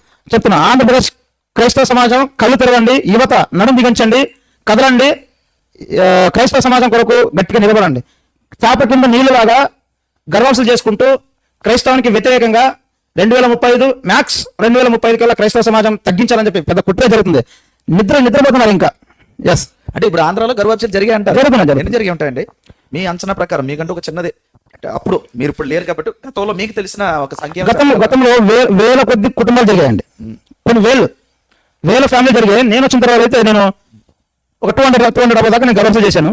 వాళ్ళకి నాకు సంబంధం లేదు. బట్ ఫస్ట్ ఒక ఏరియాకి వెళ్తాము. మేము ఎలా ఉంటామంటే ఒక జిల్లాకి 5 ధర్మ ప్రచారకులు ఉంటారు. ఓకే, సో ఫస్ట్ దాన్ని రెక్కి చేస్తాం. ఆ ఏరియా ఏంటి, హిందూ సమాజం ఎంత ఉంది, క్రైస్తవ సమాజం ఎంత ఉంది, మిగతా వాళ్ళు ఎంత ఉన్నారు, క్రైస్తవ సమాజంలో ఏ కులమో ఎక్కువ గర్వాప్సి అయ్యారు, వాళ్ళ యొక్క కుల పెద్దలేంటి, తర్వాత అసలు వాళ్ళు కట్టర్ క్రిస్టియనా, లేదంటే రెగ్యులర్గా చర్చ్కి వెళ్ళే వాళ్ళ, లేదంటే రీసెంట్ కన్వర్టెడా, లేదంటే వాళ్ళ తరాలు కన్వర్టెడా, లేదంటే రీసెంట్ వాళ్ళ పేరెంట్స్ అంటే ఒక తరం కన్వర్ట్ అయితే, ఇలా ఇవన్నీ మేము రీసెర్చ్ అండ్ అనాలిసిస్ చేసి డేటా తెస్తారా మీరు? First before we getting analysis. ఒక ప్రశ్న అండి, ఇక్కడ ఈ డేటాని ఎవరైనా మీకు అందిస్తారండి? డేటాని మేమే చేస్తామండి. ఎలా తీయగలుగుతున్నారు అసలు నాకు అర్థం అవ్వలేదు. మీరు లాస్ట్ టైం ఆనందపురం ఆంజనేయ స్వామి టెంపుల్ ఒకటి ఓపెన్ అయింది, గుర్తుందా? ఓకే, ఇప్పుడు మీరు ఎక్కడికి మధ్యపాలెం, సారీ, ఓకే, నో ప్రాబ్లం. అది మన ఆనందపురం, విశాఖపట్నం. ప్రజెంట్ నేను ఏదో విశాఖపట్నం ఉన్నాను. ఆనందపురం, మాడుగుల, నార్త్ వలస, మీరు మీకు అంటే మీరు ఈ డిస్ట్రిక్ట్ కాదు కాబట్టి సార్ మీకు మధ్యపాలెం ఉంటుంది అక్కడ, తర్వాత కంచరపాలెం, తర్వాత పరవాడ, ఇచ్చడంతా గర్భంసం చేసాం. ఇది అర్బన్ కదా, అర్బన్ సిటీ ఇది. శివ గారు, మీరు ఆ గర్భాప్సి చేసినప్పుడు చట్ట వ్యతిరేకంగా మీరు, అలాగే ప్రాథమిక స్వేచ్ఛ హక్కులకు వ్యతిరేకంగా బలవంతపు మత మార్పుడులు చేస్తున్నప్పుడు మీ మీద ఒకవేళ ఎవరైనా చట్టపరమైన కార్యకలాపాలు చేస్తే ప్రభుత్వ అధికారుల్లో, అలాగే పార్టీల్లో, రాజకీయ నాయకుల్లో ఈ ఆర్ఎస్ఎస్ భావజాలు కలిగిన అధికారులు, ఉద్యోగులు మీలాంటి వారికి సహకరిస్తారని, అలాగే వారి సహకారం వల్లే మీరు ఇటువంటి కార్యక్రమాలు చేయగలుగుతున్నారని కొన్నిసార్లు మేము విన్నాం. వాటి గురించి మీ అనుభవాలు ఏమైనా చెప్పగలుగుతారా? మీ వెనక అధికారులు కానీ, రాజకీయ పార్టీలు కానీ మీరు ఇట్లాగ చట్ట వ్యతిరేకమైన కార్యకలాపాలు చేస్తున్నప్పుడు మీకు ఏమైనా మీరు ఇబ్బందులు అయినప్పుడు వారి సహకారం ఉంటుందా, లేకపోతే ఇలాంటి కార్యక్రమాలు చేయడానికి సహకారం ఉంటుందా? ఇబ్బందులు అయినప్పుడు వారి సహకారం ఉంటుందా, లేకపోతే ఇలాంటి కార్యక్రమాలు చేయడానికి సహకారం ఉంటుందా? ఉంటుందండి. రిటైర్డ్ అయిన వ్యక్తులు, తర్వాత అన్ని రంగాల్లో పనిచేసిన official, private or central or state government, private, వీళ్ళందరూ సంస్థలో కూడా కొంతమంది జాయిన్ అవుతారు. తర్వాత కొంతమంది ఎలా అంటే ఇప్పుడు నేను చెప్పాను వింగ్స్ చాలా ఉంటాయి, ఆయా రంగంలోకి వాళ్ళు వెళ్ళిపోతారు. But we're all one day together. ఇది మన మార్చ్ చేసేటప్పుడు, ఐ మీన్ పెరాడ్ ఉంటుంది కదా, ఆ టైంలో వీఆర్ ఆల్ వన్ అవుతాం అప్పుడు. సో అందరి యొక్క సహకారం ఉంటుంది. సరే, యేసు ప్రభువుని సొంత రక్షణగా మీరు ఎలా అంగీకరించారు? క్రీస్తుకు శిష్యుడిగా ఉండాలని మీరు ఏ కారణం చేత నిర్ణయం తీసుకున్నారు? ఇంత భయానకమైన పరిస్థితుల్లోంచి చట్టాలకి వ్యతిరేకంగా జీవించిన వ్యక్తి ఇప్పుడు అదే వ్యతిరేకతకి క్రీస్తుకు అనుకూలంగా జీవించడానికి గల కారణాలేంటి? కొద్ది సాక్ష్యం మీరు చెప్పగలుగుతారా? ఓకే, నా సాక్ష్యం మామూలుగా ఇది మీకు అయోధ్య రామ ఉద్యమం గుర్తుంటుంది. ఒక మూమెంట్ జరిగింది, అక్షంతలు ప్రతి గుమ్మానికి అక్షంతం అని. ఆ మూమెంట్లోనే నేను అయోధ్య అక్షంతలు వితరణ చేయాలి, తర్వాత మళ్ళీ స్వార్థలు చేసుకోవాలి, ఇటు చూసుకోవాలి, మళ్ళీ మతం చూసుకోవాలి, ఇది మత మార్పిడి చేసే వీళ్ళని స్వార్థలు, తర్వాత మళ్ళీ గర్వసి వాళ్ళు కాల్ చేస్తుంటారు, వాళ్ళు కొన్ని క్లారిఫై చేస్తుంటారు. ఇవన్నీ ఉన్నప్పుడు కూడా అయోధ్య రామ మందిరం దేశం అంతటా చాలా చక్కగా అక్షంతల వితరణ టైంలో అక్కడ నాకు ఫస్ట్ టైం ఒక ఫీల్ వచ్చింది. ఏంటంటే అరే ఇంతమంది క్రైస్తవ, ఇప్పుడు మామూలుగా ఒక ఏరియాకి వెళ్ళినప్పుడు క్రైస్తవ మామూలు ఒక 100 కుటుంబాలు 100 కుటుంబాల దగ్గర నేను అక్షంతలు తీసుకున్నాను. మేము మా టీం వెళ్ళినప్పుడు దాదాపు 80 మంది కుటుంబాలు సంతోషంగానే తీసుకున్నారు. ఐ వాజ్ వెరీ షాక్డ్ అనమాట. 80 మంది దాదాపు 80 కుటుంబాలు తీసుకున్నారు. నాకు అదొకటి హ్యాపీ అనిపించింది. ఎక్కడ నాకు అంటే ఒక్క ముక్కలు చెప్పాలంటే నాలో అంతర్మతం మొదలైంది. అక్కడి నుంచి నాకు స్టార్టింగ్ ఒక క్రైస్తవ ఒక సాఫ్ట్ కార్నర్, అంటే వీళ్ళు తీసుకుంటున్నారు కదా ఎందుకు అంటే ఇతరులు గౌరవిస్తున్నారు, వాళ్ళ వర్షిపింగ్ వేరు, మన వర్షిపింగ్ వేరే ఉండొచ్చు కాక, కానీ తీసుకుంటున్నారు. మొహం మీద నాకు వద్ద అవసరం లేదా అని చెప్తే అది బాగోదు. వాళ్ళ వర్షిపింగ్ వేరు, మన వర్షిపింగ్ వేరు అయినప్పటికీ కూడా సంతోషంగానే తీసుకున్నారు. తర్వాత వాళ్ళు ఏం చేస్తారని మనకు అవసరం లేదు. సో అక్కడి నుంచి నాకు సాఫ్ట్ కార్నర్ మొదలైంది. తర్వాత అక్కడి నుంచి ఒక 1 month ఇంకా మెల్లమెల్లగా క్రైస్తవం పైన ఆలోచన మొదలైంది. అరే వీళ్ళు మనం గుడికి వెళ్తాం, చదువు పెట్టించుకుంటాం, ఏదో స్వామి ఎక్కడైనా కాలు కింద పడతాం, నమస్కారం చేసుకుంటాం, వస్తాం, మన వర్షం అనేది కదా. ఫస్ట్ టైం చర్చ్ క్రైస్తవ పైన కూడా చిచ్చి ఎంత భూతం, ఎంత గలీజు ఆలోచన వచ్చేది నాకు. వీళ్ళు చర్చ్కి వెళ్తారు, వీళ్ళు ఆరాధన చేస్తారు, వీళ్ళు కూడా ఏదో వర్షిపింగ్ చేసుకుని వస్తారు కదా అని ఇలా మెల్లమెల్లగా సాఫ్ట్ కార్నర్ అనేది కాస్త మెత్తగా అయింది. సో అలా అయినప్పుడు ఒకసారి 245 బ్రదర్, 245 మిడ్ నైట్ అనుకుంటా, ఐ మీన్ అది 245 బాగా టైర్డ్ అయిపోయిన ఒక 8 days 10 days క్యాంపు ఇదే. అక్కడ చర్చలు స్ట్రాంగ్ గా ఎక్కడ పడితే స్వార్థ ప్రకటిస్తున్నారు, చర్చలు వెళ్తున్నాయి, కొత్త పాస్టర్లు పుట్టుకొస్తున్నారంటే ఆ ఏరియాకి వెళ్ళిపోవడమే. అది 4-5 రోజులైనా ఏదైనా మన సంస్థ నుంచి బులేరా ఉంటుంది. సో వెళ్ళిపోవడం, తర్వాత అలా వెళ్ళి దాదాపు ఒక 10 రోజులు ఇదే క్రైస్తవ వ్యతిరేకం పని మీద ఒక మొక్కలు చెప్పాలంటే ఇంటికి వచ్చేసరికి చాలా లేట్ అయింది ఆ రోజు. బయట నా మిస్సెస్ కూడా బై బర్త్ క్రిస్టియనే. ఓకే. బట్ నేను గర్వస్ చేసింది ఫస్ట్ నా భార్యనే. ఓకే. చెప్తాం కదా మన తెలంగాణలో ఇంటికి వెళ్ళి రచ్చగలవాలి అంటారు. సో అలాగా సో నాకు మెల్లమెల్ల క్రిస్టియన్ మీద సాఫ్ట్ కలర్ రావడం 245కి నాకు ఒక స్వరం నాకు కాదు ఫస్ట్ నా మిస్సెస్కి మా ఫ్యామిలీకి వినిపించడం, అరే శివ సంబడి నాయిస్ అని చెప్పంటే సరే లేచి లోపల ఉన్న వుడెన్ డోర్ మాత్రం ఓపెన్ చేశాను బ్రదర్. బయట గ్రిల్ డోర్ అలాగే ఉంది.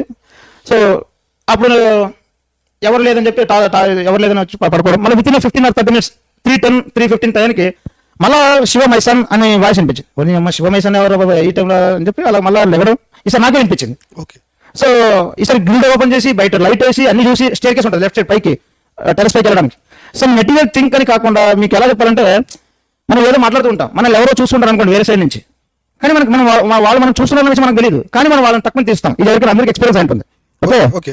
సో అలాగే ఆ స్టేర్ కేస్ ఏదో ఒక మెటీరియల్ థింగ్ సమ్ మూమెంట్ అక్కడ జరుగుతుంది, సమ్ మూవ్ అవుతుంది అక్కడ టెరెస్ పైకి అన్నట్టు నాకు అనిపించింది. సరే టెరెస్ పైకి వెళ్ళాను. ఇంటి వెనకాల ఒక మాట ఇది నిమ్మక చెట్టు ఒకటి ఉంటుంది, అక్కడ వెళ్ళి పిల్లర్ మీద ఒక రాడ్స్ ఉంటాయి, అక్కడ వెళ్ళి పట్టుకొని మొదలపడ్డప్పుడు ఏంటిదే అని అన్నప్పుడు ఏదో సమ్ హెడ్ మీద సాఫ్ట్ గా టచ్ అయింది అనమాట. ఎలాగంటే ఒక క్లాత్ ఉంటుంది కదా చున్నీ, ఒక కాటన్ ప్యూర్ కాటన్ మన హెడ్ మీద అలా మూవ్ అయితే ఎంత సాఫ్ట్ గా అనిపిస్తుందో అంత సాఫ్ట్ అనిపించింది. చాలా మనసు ప్రశాంతంగా అనిపించింది. అలా కిందకి వచ్చాను. కిందకి వచ్చిన తర్వాత అయినా కూడా దాదాపు నేను ఒక 200 పాస్టర్ల దాకా డిబేట్ చేసి ఉంటాను. యేసుక్రీస్తు ఎలా దేవుడు అవుతాడు, ఆయనకు యెహోవాకు ఎలా కుమారుడు అవుతాడు, అసలు యెహోవాకు 72 మంది యెహోవా కూడా తండ్రి మనకు తెలుసా నీకు అసలు పరిచిత గ్రంథం యేసుక్రీస్తు దేవుడు నిరూపించి నా కారు తీసుకెళ్ళిపోయాడని చెప్పి ఓపెన్ ఆఫర్ పెట్టాను. ఇది నా టాక్సీ, నేను నడిపించే టాక్సీ ఇచ్చేస్తాను, దొంగడికి ఇచ్చి నా 4 లక్షలు ఇస్తారు, మాడవదండి తీసుకెళ్ళిపోయాడని చెప్పి అలాంటి ఆఫర్ ఏదైతే అలా నేను వాదించేటప్పుడు అందులో నాకు ఒక 3 పాస్టర్లు బాగా అన్ని తిట్టినప్పటికీ అన్ని చేస్తున్నప్పటికీ వాళ్ళు ఆధ్యాత్మికంగానే నాకు కొంచెం అంటే తక్కువ ఉండేవాళ్ళు. ఎండ్ ఆఫ్ ద డే మనం ఏంటి సిద్ధాంతపరంగా ఏదైనా కూడా but personal we're all Indians. Okay. So అలా వాళ్ళతో మాట్లాడుతున్నప్పుడు ఇది నేను ఆయన పంచుకున్నప్పుడు ఆయన వెంటనే ఏదో మతం మారిపో అది ఏసయ్య కార్యమే ఇలాంటి చెప్పలేదు. మళ్ళీ అదే పరేషన్ మళ్ళీ చెప్తున్నాను కదా, ఏ దయ సేవకుడు కూడా నాకు స్వార్థ ప్రకటించేంత దమ్మో సత్తా ఎవరికి లేదు. ఇంకా వీలైతే నేను వాళ్ళని గర్వస చేసేస్తాను. నేను జస్ట్ 3 రోజుల కింద 2 పాస్టర్లు కదా గర్వస అయ్యారు. రికార్డెడ్. ఓకే. ఎస్, అది పక్కన పెడదాం. వాళ్ళు సలహా మేరకు ఏంటంటే ఒకసారి బైబిల్ చదవండి శివ గారు, ఎందుకంటే ఎప్పుడు చూసినా పడుతూ ఉంటారు బైబిల్ గ్రంథం మీద దైవసనం మీద అలా పడుతూ ఉంటారు, ఒకసారి చదవండి అంటే సాఫ్ట్ కార్నర్ చదవండి అన్నప్పుడు న్యూట్రల్ గానే చదవండి, వ్యతిరేకంగా వద్దు అన్నప్పుడు న్యూట్రల్ గా చదవడము. మీకు సాక్ష్యం ఎక్కువ అనిపిస్తుందా తెలియదు, సాఫ్ట్గా చెప్పేస్తా. చిన్న డౌట్, మీరు చెప్పారు బాగా సాక్ష్యం. ఇప్పుడు గర్వాప్సి చేశారన్నారు కదా, ఎవరు అది క్లియర్ క్లారిటీ లేదు. అది ఏంటది 3 రోజుల క్రితం అన్నారు కదా, అది అదే చెప్తా ఆ పాస్టర్స్ చేశారు. 2 పాస్టర్లు గర్వాప్సి అండి. ఓకే. అంటే ఎవరో చేశారు, ఇంక ఇన్ఫర్మేషన్ వచ్చింది, అదే అంతే చెప్తుంది మీరు. సో సాక్ష్యమే మీకు లాంగ్ లెంత్ అవుతుందంటే నేను షార్ట్ గా చెప్తా. సో ఎక్కడది మామూలుగా పాస్టర్స్ మీరు మాట్లాడని చెప్పారు. ఆ పాస్టర్లు వచ్చేసి వాళ్ళు కొంచెం వ్యతిరేకంగా కాకుండా ఎప్పుడు చూసినా క్రైస్తవం మీద పడకుండా కొంచెం సాఫ్ట్ గా న్యూట్రల్ గా చదవండి, ఒకసారి న్యూట్రల్ గా చదవండి అన్నప్పుడు సరే అప్పుడు నేను ఇలా జరుగుతున్నాయండి నా వ్యక్తిగతంగా ఇన్నర్గా ఇలా జరుగుతున్నాయి, ఇలా కూడా స్వరం కూడా వినిపిస్తుంది అన్నప్పుడు కేస్ పాల్ అని చెప్పి మీ కేస్ పాల్ మినిస్ట్రీ అని ఉంటుంది. ఆయనతో మీరందరూ కేస్ పాల్ మినిస్ట్రీ చెప్పి ఆయన వచ్చేసి నేను ఆయన గురించి 2 minutes కూడా చెప్తా, చాలా ఇంపార్టెంట్. ఆయన్ని నేను చాలా ఎంత అగౌరవపరిచాను అంత అగౌరవపరిచాను. యేసుకి వ్యతిరేకమైన పోస్టులు అసలు గలీజ్ చేసేవాడిని. అయినప్పటికీ ఆయన కాంటాక్ట్ లో ఉంటూ ఆయన చేసుకుంటూ so end of the day ఇప్పుడు ఆయన చెప్పేవాడు అనమాట, బైబిల్ పలానా ఈ గ్రంథం చదవండి, దీని ఇక్కడ నుంచి అక్కడ ముడి చూడండి, టచ్ చేయండి. నాకు అంత టైం లేదు, ఎప్పుడు చూసిన మత పనులు ఉండే ఉంటాయి నాకు. ఇప్పుడు మతం అనిపిస్తుంది నాకు, నేను ఇన్ని రోజులు చేసిన మతమే. సో ఆ పనులు ఎప్పుడు ఉంటాయి. అప్పుడు కేశవ మినిస్టర్ ఆయన సలహా మేరకు తర్వాత ఈ అలా గడిచింది. నాకు ఇప్పుడు ఇంతకుముందు చెప్పినట్టు నాలోనే నాకు క్రిస్టియానిటీ క్రైస్తవ సమాజం మీద కొంచెం సాఫ్ట్ కారణం మొదలైంది. ఆల్మోస్ట్ 1 month గడిచిపోతుంది. సో ఏమైందంటే మన మీకు విశాఖపట్నంలో మన నార్త్ వలస అని ఉంటది, ఇది మన ఆ రూట్ లో ఆ లెఫ్ట్ సైడ్ ఒక ఊరు పల్లెటూరు, అది గుర్తు రావట్లేదు. అక్కడ ఒక పాస్టర్ సేమిలో స్వార్థ ప్రకటించడానికి వచ్చినప్పుడు ఇన్ఫర్మేషన్ వచ్చింది. మళ్ళీ అక్కడికి నేను కార్యకర్తలు యాక్టివేట్ అయ్యారు. ఎలాగో కొంచెం ఇమీడియట్ గా చేతిలో బైక్ ఉంది కాబట్టి ఇమీడియట్ గా నేను బయలుదేరిపోయాను. స్వార్థ అడ్డుకోవాలంటే అంత స్పీడ్ వెళ్ళిపోవడమే, దగ్గర 30 కిలోమీటర్లు వెళ్ళిపోవడమే. ఓకే. సో అక్కడికి వెళ్ళి ఆల్మోస్ట్ మేము అందరిని మేనేజ్ చేయమండి, అందరికి కొట్టము. ఎవరైతే ఒక 10 స్వార్థలు అడ్డుకుంటే 2-3 తిరగబడతారండి. ఆ 2-3కి 3-4 కాంటాక్ట్లు ఇప్పుడే. మిగతా వాళ్ళు అయ్యా మీకు ఇష్టం లేదు కదా, అయ్యా ఓకేనయ్యా, ఓకే దేవుని చిత్తం బట్టి మీకు ఇష్టం లేదు కదా, ఓకే అయ్యా, ఇలా వెళ్ళిపోయిన వాళ్ళు ఉన్నారండి ఎక్కువ. తిరగబడిన వాళ్ళ మీద మాత్రం మేము అపోజ్ చేసిన వాళ్ళు మాత్రం ఇది చేస్తాం, కానీ అయ్యా వెళ్ళిపోయిన వాళ్ళ మీద కొంచెం మామూలుగా మీకు తెలుసు ఎలాంటి నినాదాలు చేస్తారో మతం మాదలు. సో అలాంటి నినాదాలతో చేస్తుంటే అలా వెళ్ళిపోతుంటారు. అప్పుడు అదొక పైశాచిక ఆనందం మాకు. ఓకే ఓకే అవును. సో అలా స్వార్థ చేసి నార్త్ శ్రమ చెప్పి ఊరు పెట్టి బోర్డు కూడా మామూలు అది ఊరు పెట్టి బోర్డు పెట్టేయడం, అన్యమత ప్రచారం చేయకూడదని చెప్పి బోర్డు పెట్టేసి వచ్చేసి మామూలుగా ఉన్నానండి. మళ్ళీ సేమ్ ఈసారి మా ఇంట్లో ఫోన్ చేశారు. ఓకే నేను నైట్కి కాస్త లేట్ వేస్తాను, కొంచెం ఎక్స్ట్రా మీటింగ్ ఇంకా కంటిన్యూ అవుతుంది, నువ్వు ఈ make dish for dinner Shiva today late అని అన్నప్పుడు కూరగాయలు తీసుకురావడానికి వెళ్ళాం బయట. ఓకే మీకు తెలిసే ఉంటుంది మన కాలనీలో ఉంటుంది కూరగాయలు మార్కెట్ ఉంటుంది. అక్కడికి వెళ్ళినప్పుడు కూరగాయలు కొంటున్నప్పుడు మా ఏరియాలో ఒక అబ్బాయి ఉంటాడు, Okay. సైకలాజికల్ పర్సన్, సైకలాజికల్ గా వాడు డిస్టర్బ్ పర్సన్, Okay. మానసిక రోగి అనుకోవచ్చు. Okay. తర్వాత మాటలు రావు, ఎప్పుడు చూసినా బెబ్బ అని అనడం తప్ప ఏదో లేదు. తర్వాత శారీరక కొన్ని అవయవాలు కూడా పనిచేయవు అంతగా. ఓకే సో అబ్బాయి హిందూ ముస్లిం క్రిస్టియన్ కుల మత జాతి తేడా లేకుండా అబ్బాయి అందరినీ బెగ్గింగ్ చేస్తుంటాడు, ఆహారం అడుగుతూ ఉంటాడు. ఎవరైనా సరే 10-20 ఇస్తుంటారు. ఇస్తూ ఉంటారు. Okay. అందరూ మన వైజాగ్లో ఏంటంటే 30 రూపాయలకి నూడల్స్ వచ్చేస్తాయి. ఓకే సో ఆ అబ్బాయి ఎవరైనా సరే ఇలా ఉన్నప్పుడు ఆ అబ్బాయి నాతో ఎప్పుడు వచ్చిన వెంటనే ఆ నూడల్స్ ఎంత ఆ 30 ఇచ్చేవాడు నేను. ఓకే సో వాడు రాగానే భుజం ఇచ్చేసి బా అని అన్నాడు. ఓకే సర్లే అని చెప్పి అదే 20-30 అది ఇచ్చాను. వాడు ఏమన్నానంటే, అక్కడ నన్ను హింసించావు, అక్కడ నన్ను కొట్టావు, అక్కడ దుర్భాషలాడావు, ఇప్పుడు మళ్ళీ నాకు ఆహారం పెడుతున్నావు అన్నాడు. నాకు గూస్ బంప్స్ వచ్చింది, నాకు గూస్ బంప్స్ వచ్చేసి ఏంది ఇది, వ్యతిరేకం చేసింది, వ్యతిరేకం తిట్టింది, హింసించింది, పాస్టర్ని తిట్టింది, క్రీస్తుని గలీజ్గా మాట్లాడేది మరి ఏమన్నా కానీ మొత్తం క్రైస్తవ సమాజం కదా. మరి అప్పటికి వ్యక్తిగతంగా స్వరము నాలో మెల్లమెల్లగా ఒక సాఫ్ట్ కార్నర్ మొదలవడం అయినా కూడా అసలు దేవుడు ఎక్కడ అనే నాకు నేనే మోసం చేసుకుని ఇంకా అదే కంటిన్యూ అవుతున్నా. ఓకే అయినప్పుడు లాస్ట్ నేను when I'm comes end of this all things అని చెప్పి, అంటే ఇంకా చాలు మనస్సాక్షిని చంపుకుని మరి నా యొక్క ఫీలింగ్స్ అంటే నా మనసు చంపుకుని మరి ఇంకా ఇలాంటివి చేయడం నా వల్ల కాదని చెప్పి ఆ రోజే నేను మన రోజు చెప్పినప్పుడు వాళ్ళు సలహా ఇచ్చారు, ఇది హైలీ, ఇది ఒకసారి నువ్వు కూడా క్రీస్తుతో మాట్లాడండి, క్రీస్తు మీరు ఖచ్చితంగా మాట్లాడతారండి అంటే. అప్పుడు నేను ఆ రోజు శనివారం 9:39, సో ఆ రోజు నేను ఆయన్ని వేడుకోవడం, నా జీవితంలో ఎప్పుడు క్రీస్తుని ప్రభు అని అనలేదు. ఆ రోజు శనివారం 8:30 to 9 o'clock ప్రే చేసినప్పుడు అది కూడా పద్మాసనం వేసుకుని మోకదండ కూడా జరిగింది నాకు. పద్మాసనంలో కూర్చుని ఆయన నేను ప్రార్థన చేసినప్పుడు నాకు ఆయన స్వరం వినిపించడం, మరి పొద్దునే ప్రార్థన, మళ్ళీ పొద్దున్నే సండే కదా, ఓకే ప్రభు మరి నేను చర్చికి వెళ్ళాలనిపిస్తుంది ప్రభు అని అంటే ప్రార్థన చేసింది. ఆయన మన నువ్వు ఒక్క అడుగు మన నా మందిరం కొరకు నీకు చుట్టూ నేను శరీరాలను ఏర్పాటు చేస్తా అన్నారు. మరి కరెక్టే, మరి పాస్టర్లు ఉంటారు కదా దొంగన కొడుకు, దేశానికి ఎంత వ్యతిరేకం, పాస్టర్లు అంటేనే దేశ వ్యతిరేక శక్తి వాళ్ళు, అసలు ఆ దేశానికి పట్టిన మరి వాళ్ళతో ఎలా ఏగాను నేను అని ఇలాగే ప్రార్థన చేసుకున్నాను. ఓకే చర్చికి వెళ్ళి కూడా ఏం చేయాలో తెలియదు నాకు. అంటే మీరు నాకు యేసుక్రీస్తు విశ్వానికి అధిపతి, మీరే ఎండ్ ఆఫ్ ద, అసలు మీరే ముక్తిదాత అని నాకు అర్థమైపోయింది. బట్ వీళ్ళు ఉన్నారు కదా పాస్టర్లు, మరి వీళ్ళు ఎలాంటి మీకు తెలియదు ప్రభా, మరి ఏదైనా తేడా వచ్చేసి నేను కానీ చర్చికి వెళ్ళాలని ఉంది అని నువ్వు వెళ్ళాను అన్నారు. కానీ ప్రేక్షకులు అందరూ చెప్తున్నా, అరే గోపి సనాతన సేన నువ్వు కూడా వినరా, అరే కిరణాస్త్రం మతం ఛానల్ కరుణాకర్ మీరు అందరూ వినండి. నేను చర్చికి వెళ్ళినప్పుడు బ్రదర్, ఎప్పుడైతే చర్చికి వెళ్ళానో చర్చిలో భారతదేశ జెండా రెపరెపలాడుతుందండి. నేను అంటే యేసుక్రీస్తు వారికి తెలుసు ఎవరికి ఏం ఆహారం ఇవ్వాలో, ఎలాంటి వాడికి ఏ మెడిసిన్ ఇవ్వాలనేది. సో నేను అందుకే ఈ గోపిగా నేను మధ్యలో తీసుకొచ్చినట్టు సడన్ గా వీడే అంటే యువత, హిందూ యువతని, అమాయకపు యొక్క సెక్యులర్ గా జీవిస్తున్న హిందువుల్ని, ఒక యువతని దారి తప్పి వాడి యొక్క స్వలాభం కోసం వాడు ఎలాగో కనబడ్డు. అదే గోపిక గుర్తుందా నీకు, ఆ గాంధీనగర్లో దీపావళి రోజు ఏదో దీపాలు కాలుతున్నారని చెప్పి ఒకసారి గొడవలో లలిత్ కుమార్, తర్వాత ఏది చట్లపల్లి కళ్యాణ్ వీళ్ళందరూ వచ్చినప్పుడు నువ్వు ఎలా ఉన్నారో పక్కకి కొబ్బరి నూనె రాసుకుని ఏం తెలియదు అమాయకులాగా. సో నీ స్వలాభం కోసం, నీకు డబ్బుల కోసం దేశంలో మతాన్ని రెచ్చగొట్టకూడదు సార్. నన్నే తీసుకోండి ఎగ్జాంపుల్.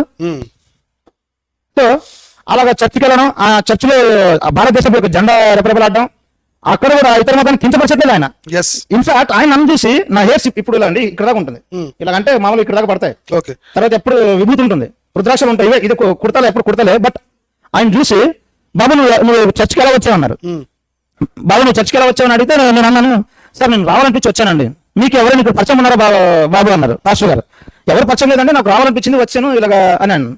ఏం లేదు నేను చూస్తుంటే కొంప ముంచే వాళ్ళు ఉన్నట్టున్నావు, అందుకే అన్నిసార్లు అడుగుతున్నాను అని అంటే, లేదు అంటే మీ వేషభూషణ అలా ఉంది, రుద్రాక్షలు, ఆ హెయిర్స్, ఆ కుడత, అదే అందుకే అడుగుతున్నాను బాబు అని పాస్టర్ గారు అడిగితే నేను అన్నా, లేదండి నీకు ఇక్కడ ప్రశాంతంగా ఉందంటే 100% ప్రశాంతంగా ఉందండి, కూర్చో బాగా వాక్యం ఓకే అంత అయిపోయింది. గమనిస్తున్నా చర్చలో ఏం చేస్తున్నారు, ఆరాధన ఏదో పాటలు పాడుకున్నారు ఆ రోజులు. అప్పుడు నా ఫీలింగ్ వచ్చారు వాళ్ళు, మన భజన లాగా మనం దేవుని స్థుతి చేసినట్టు సంగీత గానాలతో చేసినట్టు వాళ్ళు ఆరాధన చేసుకున్నారు. తర్వాత మనం భజన చేసుకున్నట్టు వాళ్ళు కొన్ని 4 పాటలు పాడుకున్నారు. చాలా సాక్ష్యం చెప్పుకున్నారు. అంత అయిపోయిన తర్వాత ఒకరికొకరు ప్రేమ షేక్ అని చెప్పుకుని నాకు ఫస్ట్ టైం నాకు అది షాక్ అనిపించింది. నాకు ఎప్పుడు కనబడలేదు, నాకు ఎప్పుడు అవ్వలేదు అలాగా.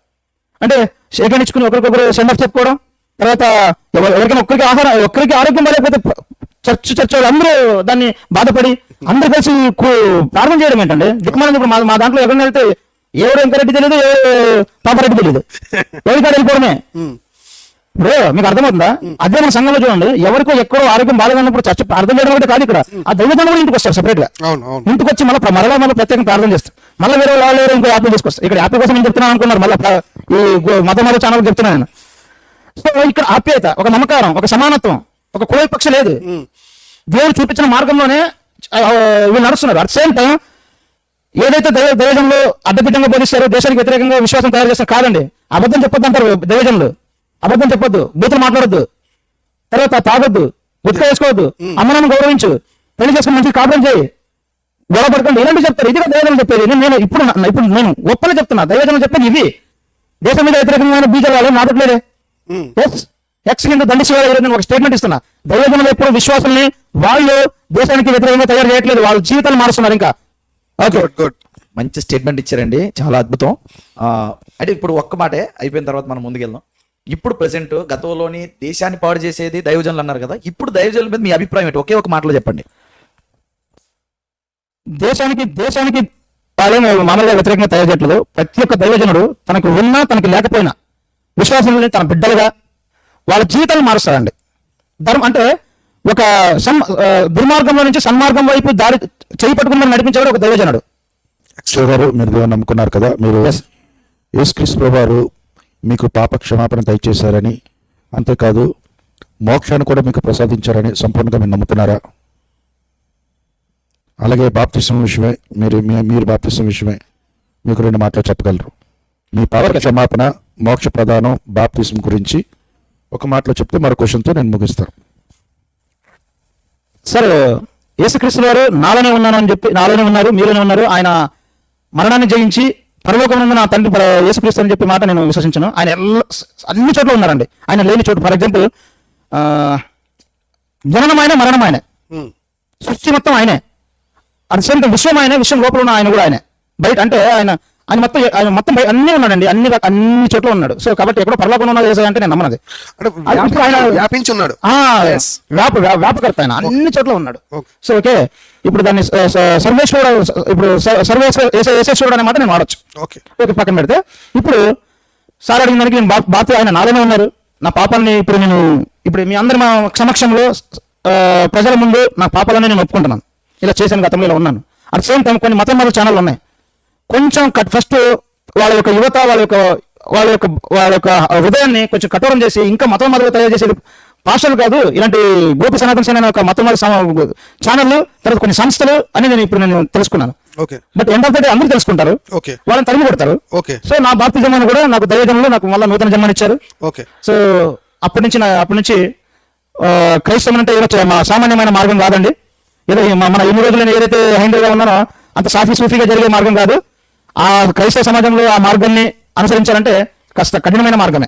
చాలా సంతోషం సార్, నూతన జన్మ అనుభవించారని ఒక మంచి మాటతో మీ యొక్క ఉద్దేశాన్ని తెలియజేశారు. చివరగా అంచుకాలపు నాకు ఆలోచన మాత్రమే, అంచుకాలపు ఈ యొక్క ఉద్యమంలో, ఈ శ్రమంలోనే రాబోతున్న అంచుకాలపు ఉద్యమంలో మన భారతదేశానికి మొట్టమొదటిసారిగా లేకపోతే ప్రాథమిక ఉద్యమంలో సాధు సంతోష్ సింగాన్ని దేవుడు వాడుకున్నట్లు మిమ్మల్ని వాడుకొని దేవుని కొరకు, దేవుని రాజ్యం కొరకు మీ సేవని దేవుడు వాడుకోవాలని ఆశిస్తున్నాం.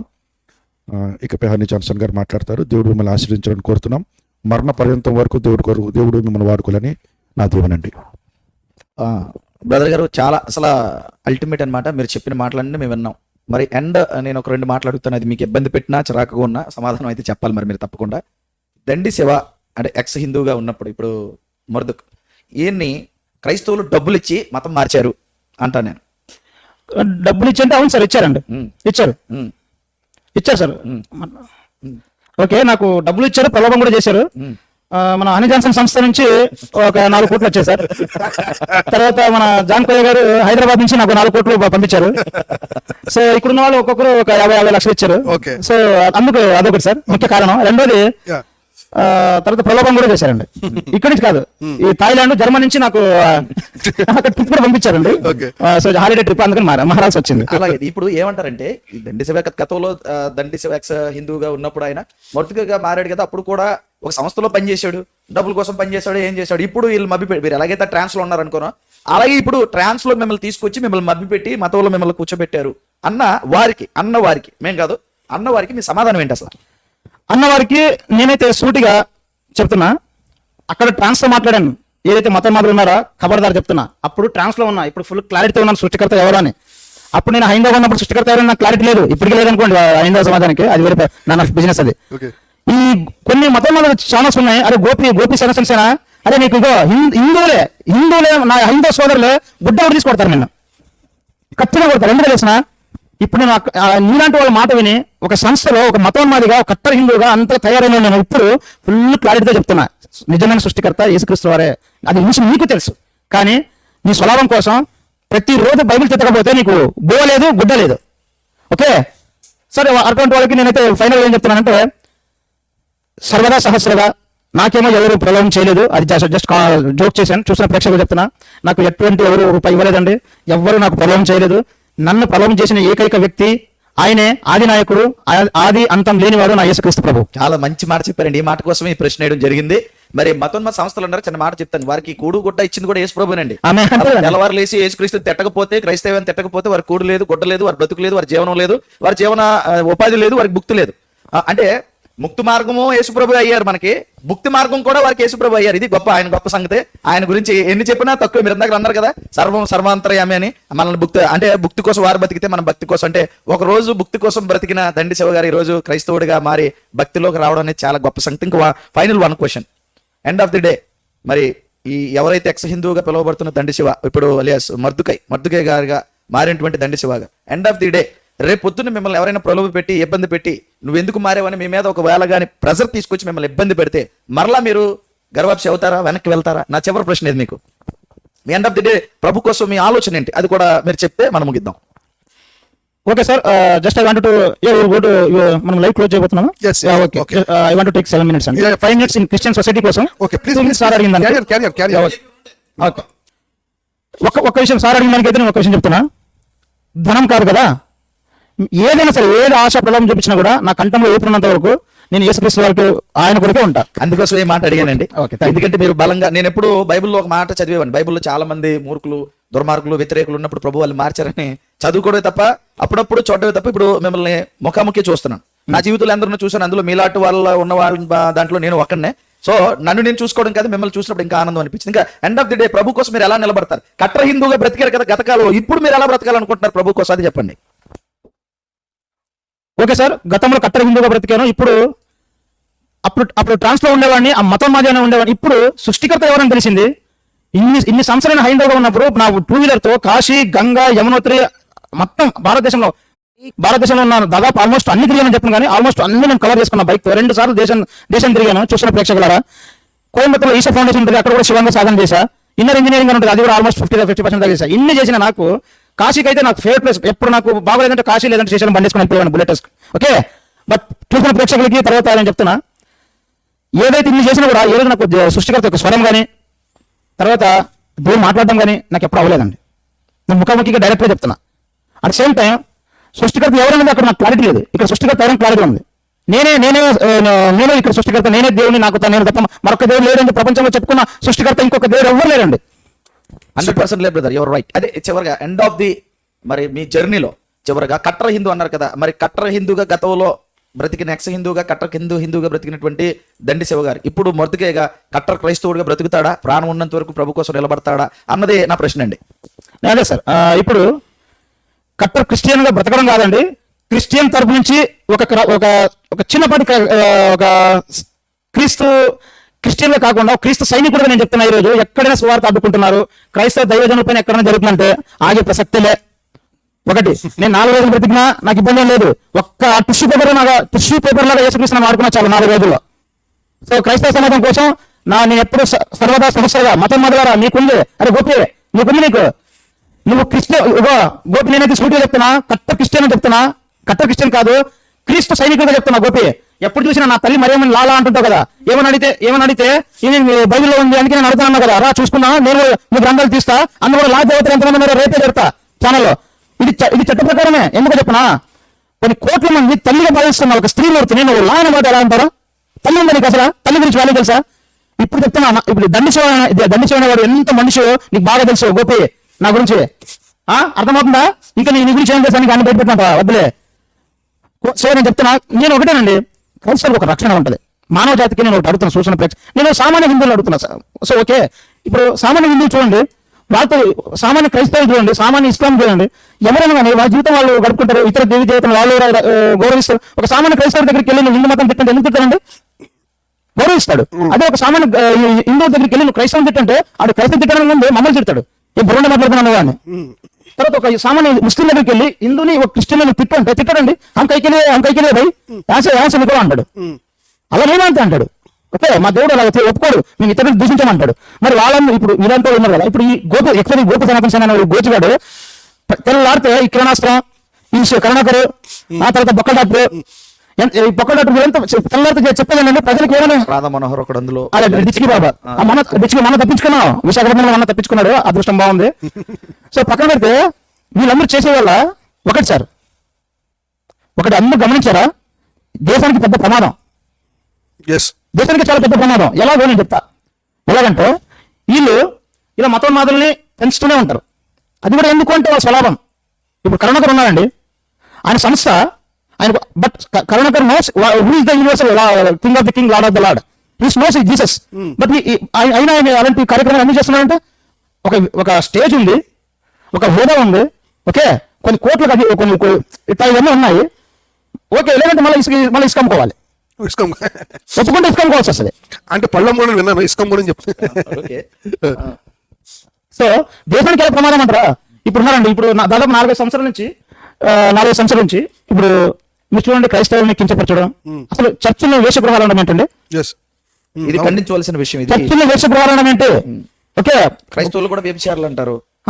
క్రైస్తవ స్త్రీలు అంటే క్రైస్తవ స్త్రీలు వ్యభిచారంతో పోల్చడం, తర్వాత పాస్టర్లతో ప్రతి విశ్వాసి, ఓకే, ఇంకో చెప్పుకుంటే చాలా గలిసాలగాళ్ళు చాలా ఉంటాయి. కానీ ఈ నేను చెప్తున్నా, మరి 40 సంవత్సరాల నుంచి ఇలాగే బూతులు ఇంత వ్యంగ్యంగా ఇంత ఇదిగా మాట్లాడుతున్నారు కదా, మరి రోషం కలిగిన ఎవరు క్రైస్తవ తరపు నుంచి మీ గ్రంథంలో కూడా ఇలా ఉంది. మరి మా అమ్మ లా అయితే మీ అమ్మ కూడా లా అని చెప్పి ఎవరు పుస్తకం తీసి చదివారు అనుకోండి, అప్పుడు రెండు జరుగుతాయి. ఒకటి మత కళ్ళాలో కలవరాలు జరుగుతాయి. రెండోది ఫస్ట్ జరిగిన తర్వాత హిందువులే గోపికల్ని ఎవరైతే పెంచి మాట్లాడారో హిందువులు అర్థం చేసుకున్నారు, ఫస్ట్ నీ వల్ల కదా వచ్చింది, ఇన్ని సంవత్సరాలు వాళ్ళ అమ్మని లా అన్నావు, ఇది వాడు తిరగబడ్డాడు మమ్మల్ని అంటున్నాడు, ఫస్ట్ తర్వాత వాడికి ఎఫెక్ట్ అవుతుంది. అంతే, కరెక్ట్. థ్యాంక్ యూ బ్రదర్, చాలా మంచి మాటలు మీరు ఇప్పుడు చెప్పారు. చివరిగా వన్ వర్డ్, ఇంకా జర్నీ శివ గారు, దండి శివ మొండి శివ అని మీరే చెప్పారు. ఈ దండి శివ మొండి శివ గారి చివరి జర్నీ ప్రభునందు ఎలా ఉండబోతుంది? ఓకే, వన్ వర్డ్ ఆన్సర్ మనం ముగిద్దాం. ఓకే సార్, నా చివరి జర్నీ ఎన్ని రోజులు ఉంటానో అనేది ఎవరికి తెలిసి ఉండదు, ఎవరు ఎన్నాళ్ళు ఉంటారో తెలియదు. బట్ నేను ఉన్న నాళ్ళు నా క్రీస్తు కొరకు, నా యేసయ్య కొరకు, తర్వాత నా క్రైస్తవ సమాజం కొరకు వాళ్ళ సేవలోనే ఉండిపోదాం అనుకుంటున్నాను. థ్యాంక్ యూ బ్రదర్, ఇంత చక్కగా మీ విలువైన సమయాన్ని మాకిచ్చి మీ యొక్క సాక్ష్యం, గత చేదు అనుభవాలు, ప్రభునందు తీపి జ్ఞాపకాలు, ఇవన్నీ కూడా వీటన్నిటిని కూడా మీరు చెప్పడం మాకు చాలా ఆనందం. క్రైస్తవ ప్రపంచమా చూశారు కదా, మరి దండి శివ మొండి శివ, ఎక్స్ హిందువుగా ఉన్న ఈ దండి శివ మొండి శివ ఈరోజు ప్రభునందు పరిపక్వత దశలోకి మారుతూ ముందుకు వెళ్తూ ప్రభునందు తన ప్రాణం ఉన్నంత వరకు ఒకప్పుడు కట్టర హిందువుగా బ్రతికిన ఆయన ఈరోజు క్రైస్తవ్యం కోసం తన జీవితాన్ని ఇచ్చి ముందుకు రావాలనుకుంటున్న ఈ యొక్క ఎక్స్ హిందూ అయినటువంటి దండి శివ మొండి శివాని మనం ప్రేమపూర్వకంగా క్రైస్తవ్యంలోకి ఆహ్వానిద్దాం, ఇలాంటి వారిని ప్రోత్సహిద్దాం, తన కొరకు తన కుటుంబం కొరకు ప్రార్థిద్దాం, తన జర్నీలో ఇంకా ప్రభు కొరకు ఎన్నో మరి చేయాలని, సాక్ష్య జీవితాన్ని జీవించాలని, తన యొక్క బ్రతుకుని ప్రభు కొరకు సంపూర్ణంగా సమర్పించుకోవాలని తన నిర్ణయం తీసుకొని ముందుకు వెళ్తుండగా తప్పకుండా ఇలాంటి వారి కొరకు ప్రార్థిద్దాం, ప్రోత్సహిద్దాం, మన అందరం తెలియజేద్దాం. మరి మొద్దుకు గారు తన అనుభవాలు పంచుకున్నారు. ఎవరైతే ఈ యొక్క మతోన్మాదులు ఉన్నారో ఈరోజు గర్వాప్సి అని మాట్లాడుతూ కొంతమంది పాస్టర్లను మభ్యపెడుతూ ఇబ్బంది పెడుతున్నారు. చివరిగా ఒక మాట సార్, నేను చిన్న ప్రార్థన చేసే ముందు, ఇప్పుడు ఈ గర్వాప్సి అని అవుతున్న వారు పాస్టర్స్ కానీ మిగతా వాళ్ళు ఉన్నారు కదా, వారికి మీరేం చెప్పబోతున్నారు? గర్వాప్సి అవుతుంటే వాళ్ళు ప్రలోభ పెడుతూ ఏదో అందులో ఉందని తీసుకెళ్తున్న వారికి చివరిగా ఆ పాస్టర్స్ కానీ సేవకులు అని చెప్పి పూర్తిగా తెలియకుండా గర్వాప్సి అవుతున్నారని మీరు అన్నారు. అలా గర్వాప్సి అవుతున్న వారిని లేదంటే వీళ్ళు ప్రలోభ పెడుతున్న వారికి అలాంటి వారికి మీరు చివరిగా ఏ మాట చెప్తారు? ప్రభునందు ఏ మాట చెప్తారు మీరు? ఓకే, పూర్తిగా తెలియకుండా కాదు, పక్క వాళ్ళు దైవజనులు ఇద్దరు పక్క ఇన్ఫర్మేషన్ నాకు వచ్చింది. సో వాళ్ళకి నేను చెప్పేది ఏంటంటే, ఒక సంఘాన్ని నడిపించి విశ్వాసుల్ని అంటే నిత్య జీవితం వైపు నడిపిస్తున్న మీరే మీరే ఒక అపవాది చేతిలో పడకండి. సైతాన్ కుట్రలకి మీరు ఇవ్వకండి. ఓకే, సైతాన్ కుట్రలు 100 రకాలుగా ఉంటాయి, 1000 రకాలుగా ఉంటాయి. అలాంటి మీ ఇద్దరు దైవజనులు ఆ కుట్రలు పడ్డారు, సైతాన్ యొక్క ఆలోచనలు పడ్డారు. దయచేసి మీరు ఆ ఆలోచన వెనక్కి తీసుకోండి. సో మీరు ప్రభువుని వీడకండి, ప్రభు యొక్క అపవాది యొక్క ఆలోచనలకు మీరు తోడ్పాటు అవ్వకండి. చివరికి అదేనండి, ఇప్పుడు గర్వాప్సి అవుతున్నారు చాలా మంది అని అంటున్నారు కదా, గర్వాప్సి వాళ్ళందరికీ మీరు ఏం చెప్తారు? వాళ్ళందరికీ మీరు ఇచ్చే సూచన ప్రభునందు బలంగా ఒక మాట, ప్రభునందు. వారు అంటారు వీక్గా వెళ్ళిపోతున్నారు కదా, ప్రభువులో ఏదూ లేదు, మేము వెళ్ళిపోతున్నాం, మళ్ళీ మా స్వధర్మం స్వమతం అని అంటున్నారు కదా. అలాంటి వాళ్ళకి మీరు చివరిగా ప్రభునందు ఘాటుగా మీ అనుభవాన్ని ఒక మాటలో చెప్పండి. ఓకే, ఒక మాటలో ఏంటంటే, గ్రంథాలు చూపించే మిమ్మల్ని గర్వాప్సి చేస్తున్నాము, బైబిల్ పరిశుద్ధ గ్రంథాన్ని చూపించే వాళ్ళు మిమ్మల్ని గర్వాప్సి చేస్తారు. ఫస్ట్ మీరు ఆ గ్రంథాలు సృష్టికర్త తెలుసుకుని ఆ దాంట్లో రక్షణ ఉందా, మెయిన్ జీవితం ఈ 4 రోజులు లోక సంబంధంగా 4 రోజులే, బట్ నిత్య జీవితానికి ఏమైనా రక్షణ ఉందా, పాపాలు విముక్తి ఉందా, మోక్ష మార్గం ఉందా అనేది తెలుసుకోండి. తర్వాత మీరు వెళ్ళండి. తర్వాత మీరు వెళ్ళలేరు, ఎందుకంటే తెలుసుకోవాలని నాకు సృష్టికర్త లేదు. తర్వాత మీరు వెళ్ళలేరు, ఎందుకంటే తెలుసుకోవాలని నాకు సృష్టికర్త లేదు. ఒక మోక్షానికి అధిపతి లేదు. చాలా వండర్ఫుల్ అండి. ఇప్పుడు చివరిగా ఎవరైతే గర్వాప్సులు అవుతున్నారో, గర్వాప్సులు చేస్తారో అని గర్వంగా చెప్పుకున్నారో వారికి ఖచ్చితంగా మరి మన దండి శివ గారు, మొండి శివ గారు దండిగానే ఈ రోజు చాలా దండిగా సమాధానాలు చెప్పారని అయితే నేను అంటాను. మరి శివ గారిని చూసైనా ఎవరైతే గర్వాప్సి అంటారో ఖచ్చితంగా క్రైస్తవ ప్రపంచం నుంచి వెళ్తున్న వారు సిగ్గు తెచ్చుకోండి, బుద్ధి తెచ్చుకోండి. ఎందుకో తెలుసు, ఇలాంటి వారిని దేవుడు లేపుతాడు. మీరు ఒక్కలు పోతే ఇలాంటి వారిని 100 మందిని దేవుడు లేపుతాడు. ఒకప్పుడు కట్టర్ హిందువుగా, ఒకప్పుడు RSS బ్యాక్గ్రౌండ్ లో పనిచేసి ఒక వింగ్ లో పనిచేసిన వ్యక్తి ఈ రోజు ప్రభువుని అంగీకరించి సృష్టికర్త అయిన దేవుడు యేసుక్రీస్తు అని రొమ్ము చరిచి మేసం తిప్పి మరి మతోన్మాదులకి సవాలు విసురుతూ చెప్తున్నాడంటే ఆయన చూసి నిజంగా గర్వాప్సి అనే మాట అన్నోడికి సిగ్గు రావాలి, వెళ్తున్నోడికి సిగ్గు రావాలని ఇందు మూలంగా తెలియజేస్తూ క్రైస్తవ ప్రపంచానికి ఇలాంటి వాళ్ళు చాలా అవసరం. అంచె దినాల్లో మరి ఈ యొక్క దండి మొండి శివ గారి మాటల్ని, సాక్ష్యాన్ని మనం విన్నాం. ఇవన్నీ కూడా మనకి నిజంగా మనల్ని మరొక మెట్టెక్కించింది క్రైస్తవ్యాన్ని, మనల్ని ఇంకా బలపరిచింది క్రైస్తవ్యాన్ని, ఇంకా మనల్ని ముందుకు వెళ్ళడానికి ప్రోత్సహించింది క్రైస్తవ్యాన్ని అని చెప్పడం నేను చాలా సంతోషిస్తున్నాను. మరి ఈ రోజు ఎవరైతే వీక్ పర్సన్స్ ఉన్నారో, క్రైస్తవ్యంలో ఏవీ లేదని అనుకుంటున్నారో, గర్వాప్సిని ముందుకు అడిగేస్తున్నారు, మీ అందరికీ చెప్పేది ఒకటే, క్రైస్తవ్యంలో లేనిది మరెక్కడ ఉండదు. నిన్ను వలని పొరుగు వారిని ప్రేమించమన్న ప్రభు మాట, మొండి దండి శివలాంటి వారిని కూడా మార్చిన ప్రభు మాట, ఎందరికో బ్రతుకునిచ్చిన మాట, నిత్య జీవానికి మోక్ష మార్గానికి ఆదరణ చూపిన మాట, ప్రభు చేసిన త్యాగం, శిలువ యాగం, బలి యాగం, పాప ప్రక్షాళన నిమిత్తం ఆయన కార్చిన రక్తం ఎక్కడికి పోదు. మరి ఎవరో వీక్ పర్సన్స్, లేకపోతే ఏమంటారు కొంచెం ధనానికో ప్రలోభాలకో అవగాహన లేక అజ్ఞానంతో ఒకవేళ ఏమైనా తప్పటడుగు వేసి ప్రభునందు జారిపోవచ్చు. కానీ ఇలాంటి వారిని కూడా ప్రభు లేపి అలాంటి వారికి బుద్ధి చెప్పడానికి ఇలాంటి కార్యక్రమాలు మేము ముందుకు తీసుకొస్తాడు. ఇలాంటి కార్యక్రమాలు మేమందరూ ఉన్నందుకు, ముఖ్యంగా మా ముందు మరి ఎక్స్ హిందూ అయినటువంటి మరి మొండి దండి శివ గారికి మరొకసారి ప్రత్యేకమైనటువంటి వందనాలు. మీ జర్నీ ఇలాగే సాగాలి, దేవుడు మిమ్మల్ని మీ కుటుంబాన్ని సదా దీవించాలి, మీకు ఏ ఆటంకం లేకుండా ప్రభు మిమ్మల్ని కాపాడాలి. ఇలాగే అనేకులకి మీ సాక్ష్యం పంచుకుంటూ ఎవరైతే మరి బలహీనులుగా ఉన్నారో వాళ్ళందరినీ కూడా ప్రభు మీ ద్వారా బలపరచాలి. ప్రభు యొక్క కృప, ప్రభు యొక్క దీవెన, ప్రభు యొక్క తోడు మీకు నిత్యముండుగా. అలాగే మా సపోర్ట్ ఎప్పుడు మీకు ఉంటుంది. మేమందరం మీతో ఉన్నాము. మీ యొక్క జర్నీని ప్రభులో క్షేమతరంగా, ధైర్యంగా సాగించండి. ఎన్ని అవరోధాలు వచ్చినా, ఎన్ని అడ్డులు వచ్చినా, ఎన్ని ప్రమాదాలు వచ్చినా, ఎన్ని బాధలు వచ్చినా, ఎన్ని కష్టాలు వచ్చినా, ఎన్ని మీకు ఇబ్బందులు ఎదురైనా సరే ప్రభునందు స్థిరంగా బలంగా నిలబడి మీ సాక్ష్య జీవితాన్ని కాపాడుకోమని మీ అందరి తరఫున మీకు తెలియజేయచ్చు. దేవుడు మిమ్మల్ని, మీ కుటుంబాన్ని దీవించను గాక. థ్యాంక్ యూ అండి. ఇప్పుడు దాకా మీ అందరూ చాలా చక్కగా విన్నారు. మరి తన కొరకు, తన కుటుంబం కొరకు ప్రార్థన చేయండి. మరొక అంశంతో మేము ముందుకు వద్దాం. ఈ యొక్క జాన్ కోయ గారి ఛానల్లో ఎవరైతే వీక్షిస్తున్నారో ఆ ఛానల్ ఇంకా చూడడం, మా జర్నీలో అతను కూడా వాడుకుంటూ ముందుకు తీసుకెళ్ళడానికి సిద్ధపడతాము. మా కొరకు, వారి కొరకు ప్రత్యేకంగా ప్రార్థించండి. చివరిగా ఒక మాట మీరు చెప్తే ముగిద్దాం. సార్, చివరిగా నేను ప్రజలకి, ప్రేక్షకులకి, మతోన్మాదులకి అందరికీ కలిసి వచ్చారా ఒక మాట చెప్పాలనుకుంటున్నానండి. ఒకటి, క్రైస్తవ మామూలు పాస్టర్లు ఆడుకుంటారు, మత మార్పు కోసం తిరుగుతూనే ఉంటారు అని ఏదైతే ఆ మాట ఉందో సమాజంలో క్రైస్తవులు ముద్రేశారు. అంతే. మీరు స్వార్థ రూపంలో, స్వార్థ కాదు శవార్థ, మత మార్పు చేస్తారు, అడుక్కుంటారని. నేను ఎక్కడో కూర్చుంటాను, బైబిల్ తీసుకొచ్చి ఫ్రీగా ఇస్తారు, ఇలా అడుక్కుంటారని ఉంది కదా. కానే కాదు, క్రైస్తవ సమాజం శాంతియే. కానీ దారుణాలు ఘోరంగా మాట్లాడితే అప్పుడు క్రాంతి. ఓకే, బట్ నిజంగానే చట్టాన్ని కూడా పట్టించుకోకుండా, చట్టం కూడా నా చేతిలో ఉంది, చట్టం రాసింది కూడా మేమే అన్నట్టు మీరు మాత్రం లోపల చేపల కింద మీరులాగా ఏదైతే మీరు గర్వాలు చేస్తున్నారో, దిస్ ఈజ్ నాట్ కరెక్ట్. ఒకటి. రెండోది, ఇంకా మతం మొదలు అంటారా ప్రేక్షకులారా, వీళ్ళ వల్ల జీరో, క్రైస్తవ సమాజానికి జీరో. వీళ్ళు ఏం చేయలేరు. జస్ట్ బూతులు తిడుతూ ధర్మాన్ని, దేశాన్ని ఎవరు కాపాడుకోలేరు. ఓకే, సో మతం మొదలు అయితే పట్టించుకోవాల్సిన అవసరం లేదు. సో క్రైస్తవ సమాజం, యావత్ క్రైస్తవ సమాజం అలర్ట్ అవ్వాలి. ఇది ఈ యొక్క లోపల ఒక పెద్ద బిగ్గెస్ట్ ఆర్గనైజ్ లా జరుగుతుంది. So this is not simple matter, this is the biggest national issue అని తెలియజేసుకుంటూ ప్రభునందు నేను ధన్యవాదాలు తెలియజేసుకుంటున్నాను ఈ అవకాశం ఇచ్చినందుకు. థ్యాంక్ యూ అండి. మరి విన్నారు కదా, చివరి మాటలు కూడా విన్నారు. మరి మరొకసారి మిమ్మల్ని ప్రత్యేకంగా కోరుతున్నాను, తన కొరకు, తన జర్నీ కొరకు, తన కుటుంబం కొరకు ప్రార్థించండి. ఇంకా మంచి సంగతులు మనం తెలుసుకుందాం.